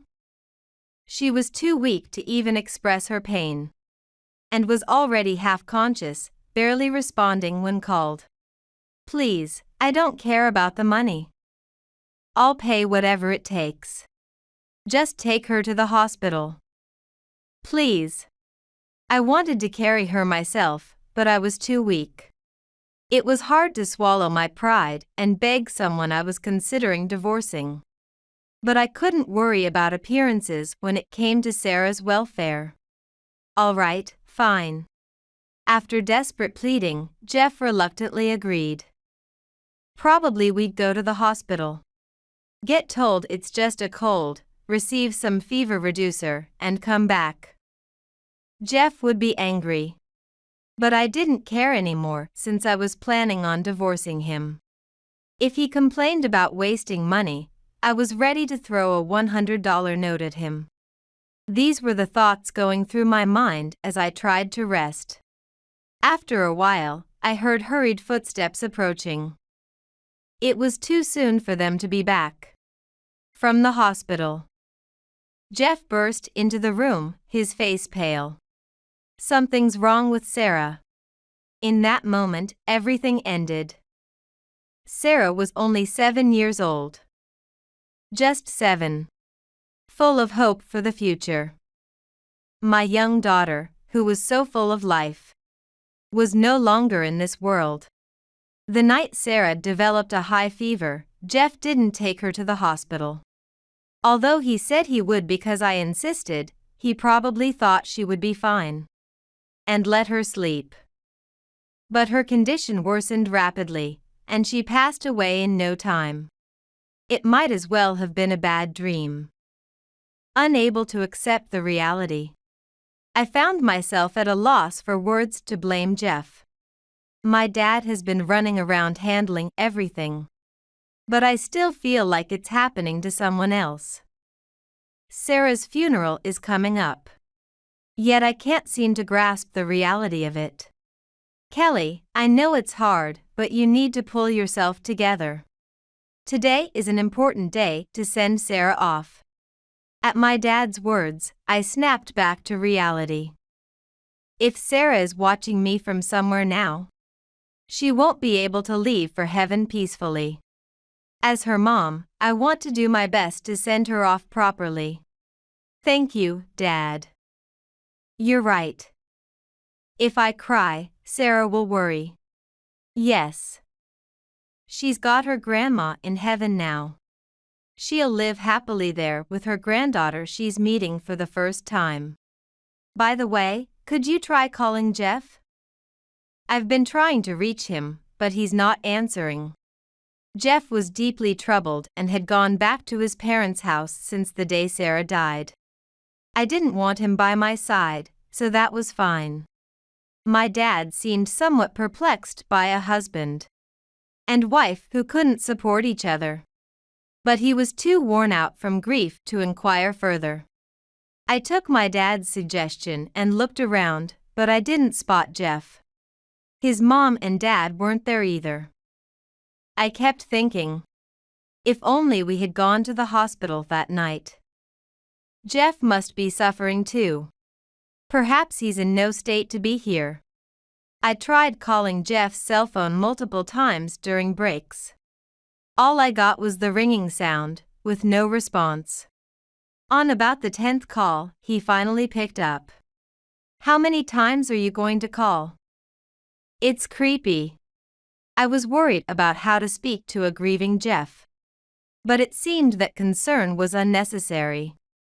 His voice was harsh and irritable. I spoke up firmly. "Jeff, where are you? It started already." Sarah's funeral. Noticing my voice, my dad approached and asked through gestures if I had connected with Jeff. I nodded slightly, and my dad leaned in to listen to Jeff's condition. It's impossible." Despite slightly stuttering, Jeff dismissively spat out his words. "Mom's got a cold and is at the hospital." What?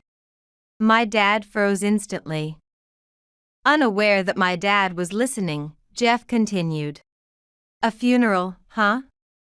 It could have been simple. But I have a feeling your dad will blow it out of proportion. Is this for Sarah? Or is it just about your dad wanting to show off? It's such a waste. My dad looked as if he had been stabbed in the heart. He couldn't believe the words of Jeff, whom he was worried was on the brink of despair. Even I, who had no expectations of Jeff, found his callousness hard to accept. I lost any desire to persuade him to show up at the funeral. Oh. So you neglect Sarah but rush your mom to the hospital? I couldn't help but let out a sarcastic remark. What? My mom is old. It's different from a child who can recover from a cold by just sleeping. But Sarah was. I tried to speak, but Jeff loudly cut me off. That's why. I've reflected in my own way. I'm suffering too. Stop looking like you're the only one who's hurting. It's useless to say anything to Jeff, who lacks what's important as a person and as a parent. The more he hurts others carelessly, the more my hatred for him grows. I'll mourn Sarah in my own way. I'm going to take Mom to her favorite steak.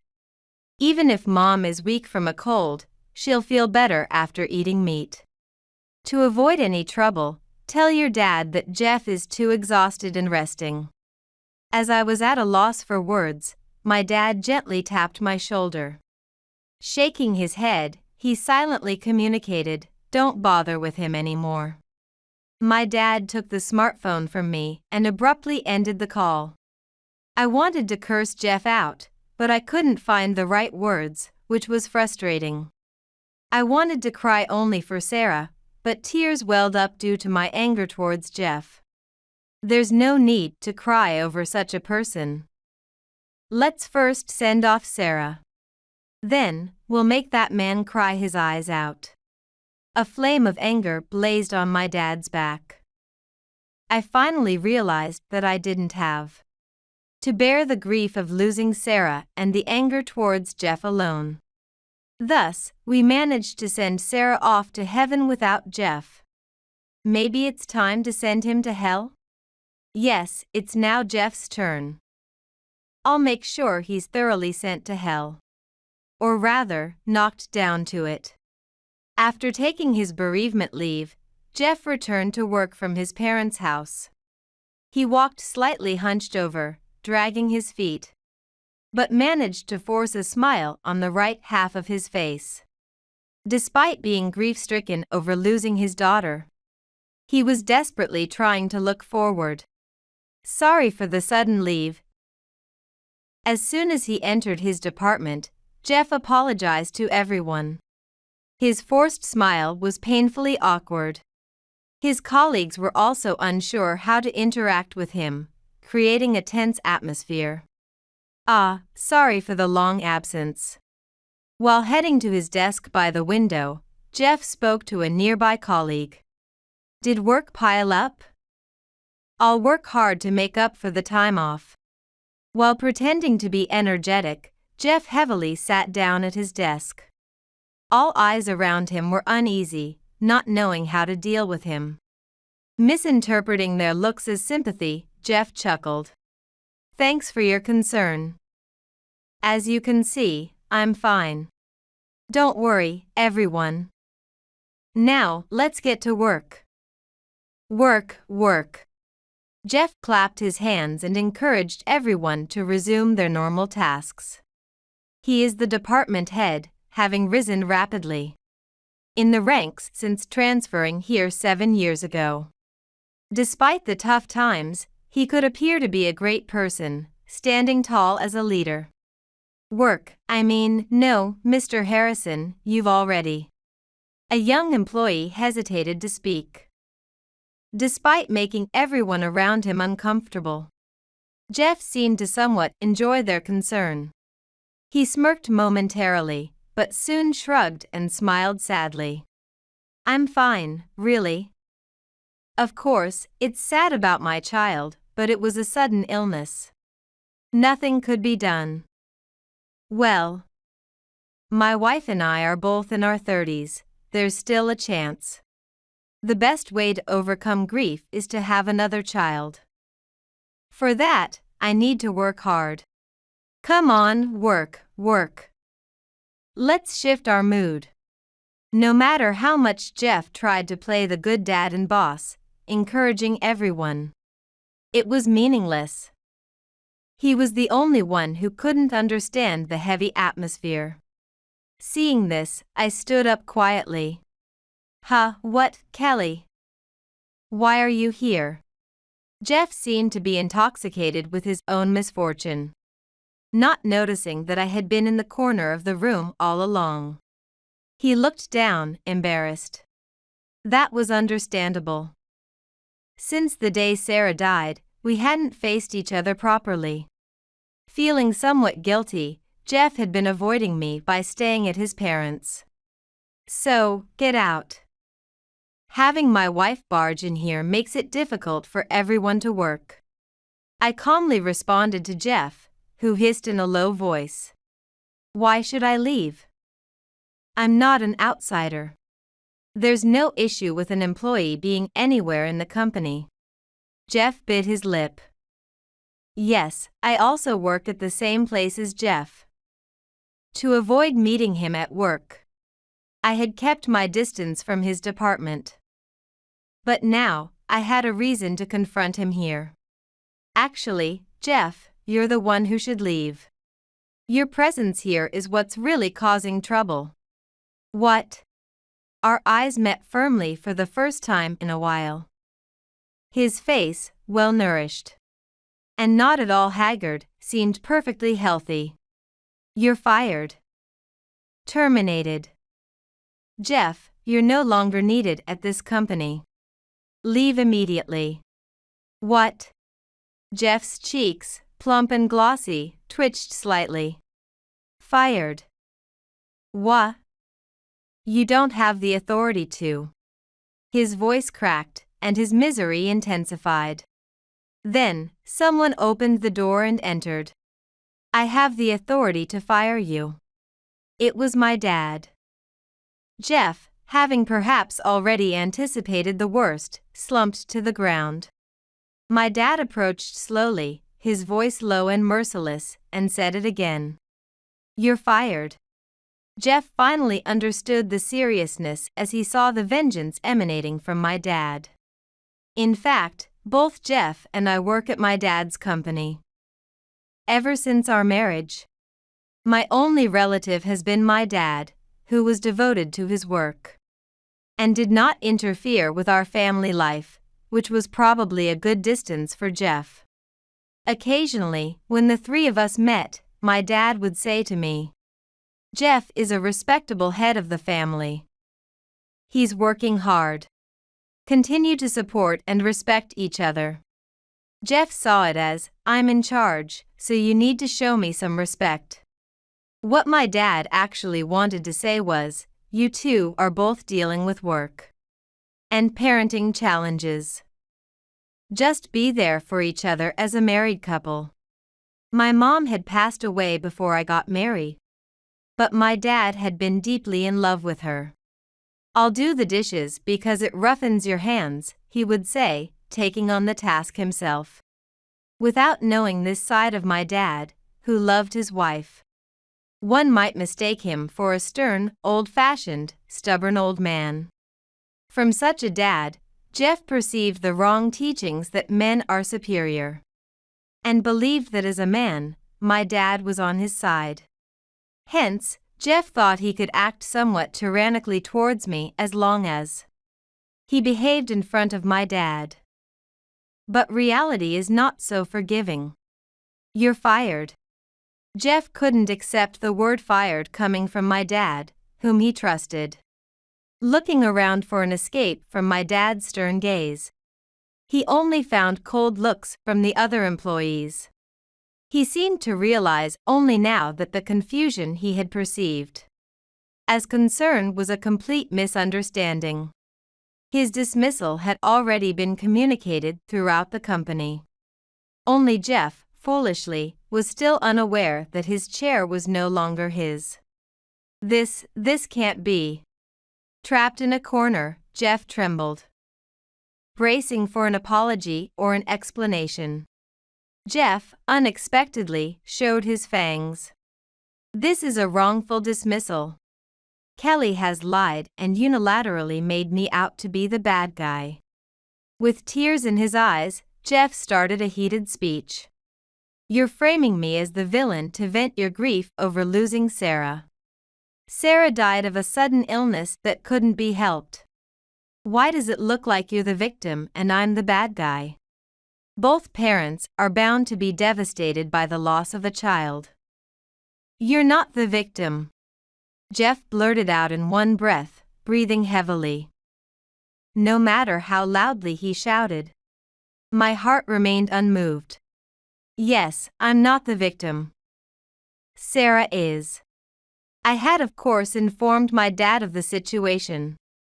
I had no intention of exposing the detailed circumstances to everyone in the company. But since Jeff brought it up, I had no choice. Despite Sarah being lethargic with a high fever.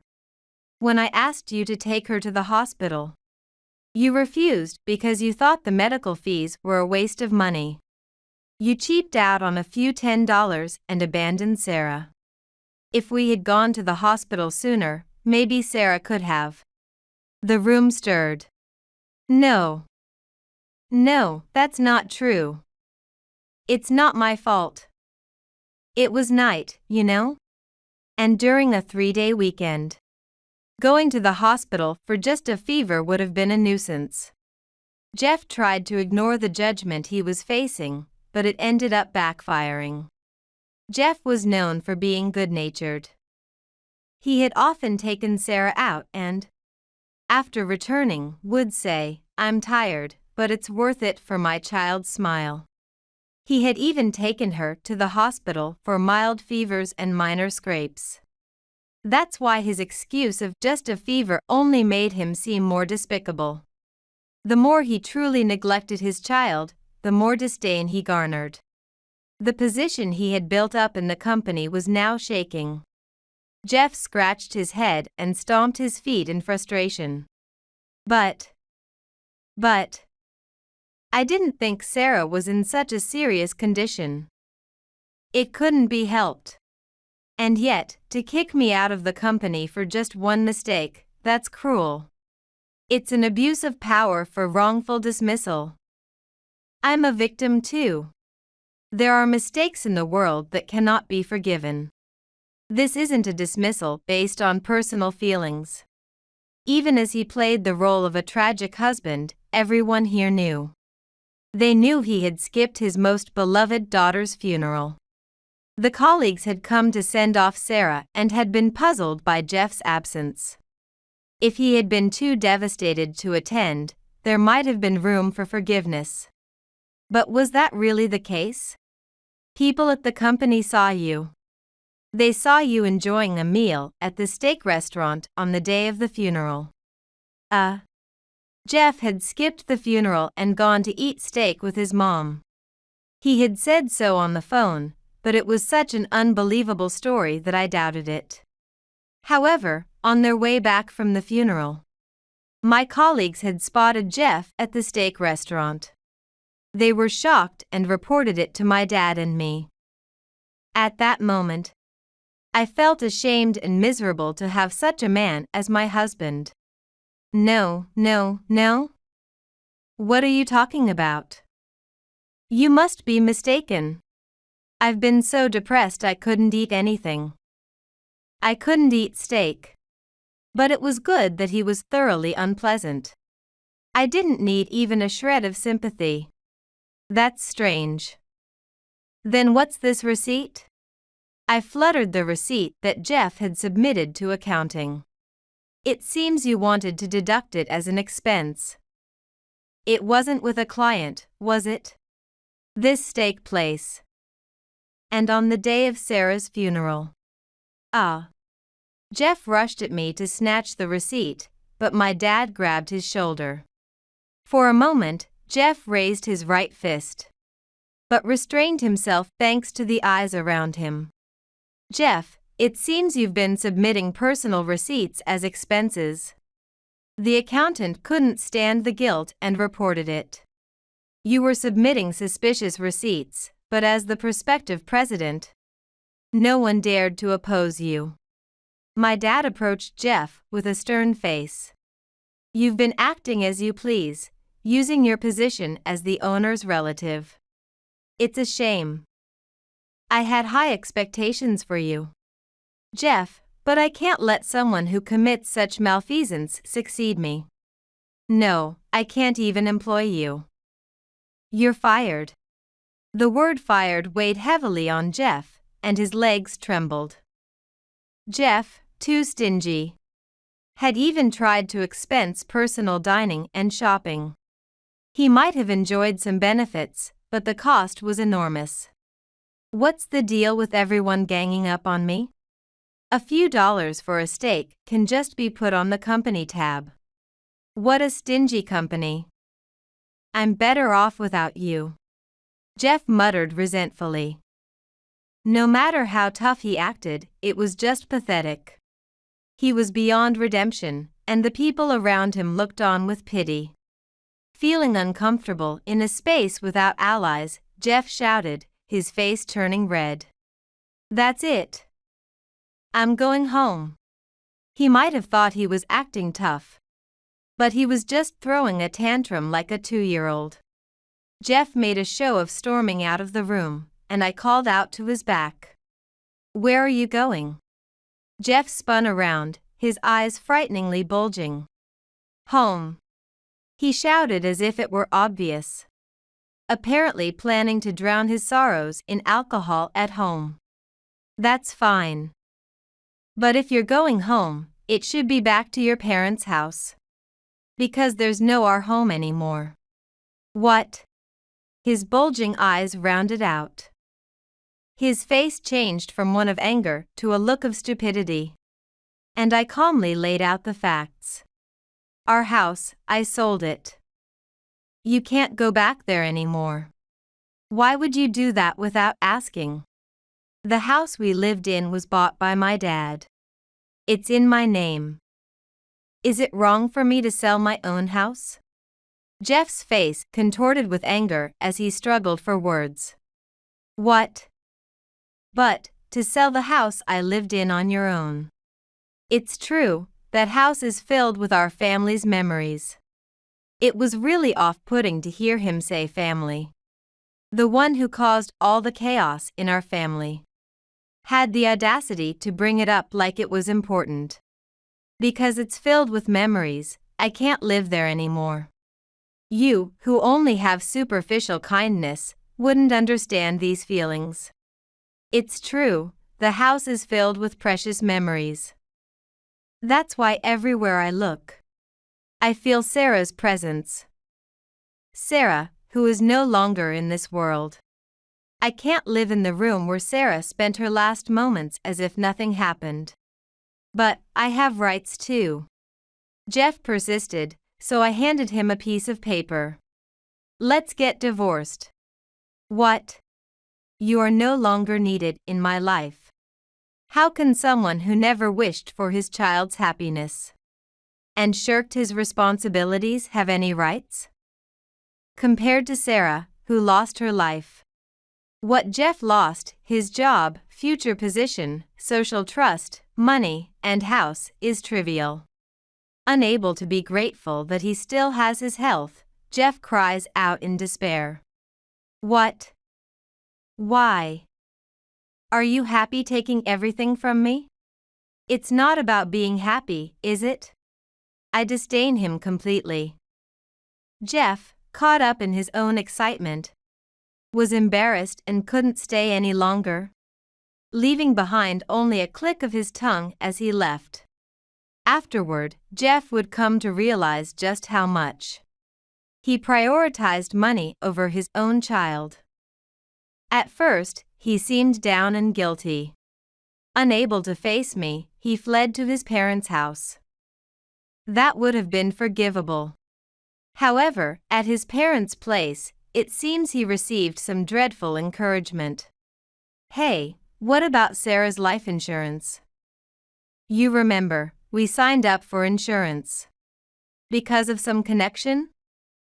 I thought it was unnecessary for Sarah. But, hey, you couldn't refuse it, right? What happened to that? A few days after our divorce, Jeff called me with such talk. You want the insurance money? When I asked him directly, Jeff chuckled. Well, I want to receive whatever I can. It would be unfair if you kept it all to yourself, right? I was so astounded I fell silent. As I hesitated, Jeff started to lay out his plans. You've stirred up a bunch of problems for us. I was going to ask my parents to come live with us to lend a hand to you. Who's been having a rough time? And then you just sold the house. Not knowing such a plan was in progress, I felt relieved to have let the house go. Mom was really looking forward to living together, and then you sell the house. Divorce me, and even get me fired. Really, your actions are devilish. You won't even give me severance or compensation. Please, at least give me the insurance money. There was not only anger in his voice, but also desperation. When I suspected he was quite cornered, he tried to evoke sympathy. You know, my parents' place is rented. I was totally shocked when they suddenly told me I was fired. And I thought I'd relax at home for a while. Then the landlord came demanding. Pay the overdue rent. It was threatening. Apparently, his parents had been defaulting on the rent. They might have been overlooked until now because they were an elderly couple. But the situation seemed to have escalated once Jeff moved in. How can I pay the overdue rent when I'm unemployed? You have savings, don't you? He sniffed over the phone. But, if I pay the rent, they said I'd have to leave. My savings won't cover moving expenses. We split the savings equally in the divorce, and I had him return the money he embezzled from the company instead of suing him for embezzlement. Still, he should have about $10,000 left. Because, you know, Dad renovated the house himself, even though it's a rental. After paying the back rent, they say I need to pay for repairs. Fixing the walls he tore down and the attic room he made by drilling holes. Isn't that crazy? $10,000 will be gone in no time. His desperate appeal elicited nothing more than a hum from me. The in-laws' house was indeed stylishly unique on the inside. I was surprised to learn they had remodeled a rental property without permission. Jeff, always good at appearances but terrible inside, perfectly reflects that. The same could be said of his parents who raised him, selfish and self-centered. All three of them belong in hell together. By the way, the beneficiary of Sarah's life insurance, a topic of slight hope, is me. Jeff had grumbled a lot when I joined the insurance unwillingly, so he didn't touch it. So, you wanted to share Sarah's insurance money? I signed the contract. I paid the premiums from my savings, and I'm the beneficiary. There's no way this money goes to you, Jeff. I ended the call quickly, and though Jeff's calls continued to ring frequently, he apparently lacked the courage to storm into the company. Whether he still felt shame, or perhaps didn't want to tarnish the memory of when he was somewhat respected as a boss, I don't know. Eventually, Jeff's calls stopped. Curious colleagues researched and found that his parents' house had already been turned into a rental property. He must have settled the overdue rent and paid enough in repair costs to deplete his savings before leaving. Knowing this, I didn't even think, is he okay, or that's tough? That was all. His current and future life is none of my business, and I'm not interested at all. I ended things with Jeff on a spur of the moment, but I still feel hurt. It doesn't feel like a relief or a fresh start to have let him go. Hey, Kelly. Why don't we take a break and go somewhere together? One day, my dad brought it up. After the divorce, I returned to my parents' house and lived a normal life, working as usual. But it seems my dad saw my depression. I understand your sadness, Kelly.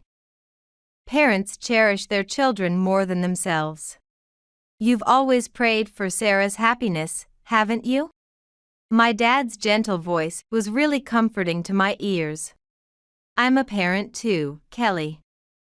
I want you to smile. I was startled. I am Sarah's parent and also my dad's child. Looking up at my dad. He was smiling gently, just like when I was a child. Kelly, let's go out and have fun with me for a while. Okay, Dad. The one who can heal me is undoubtedly my dad, my family.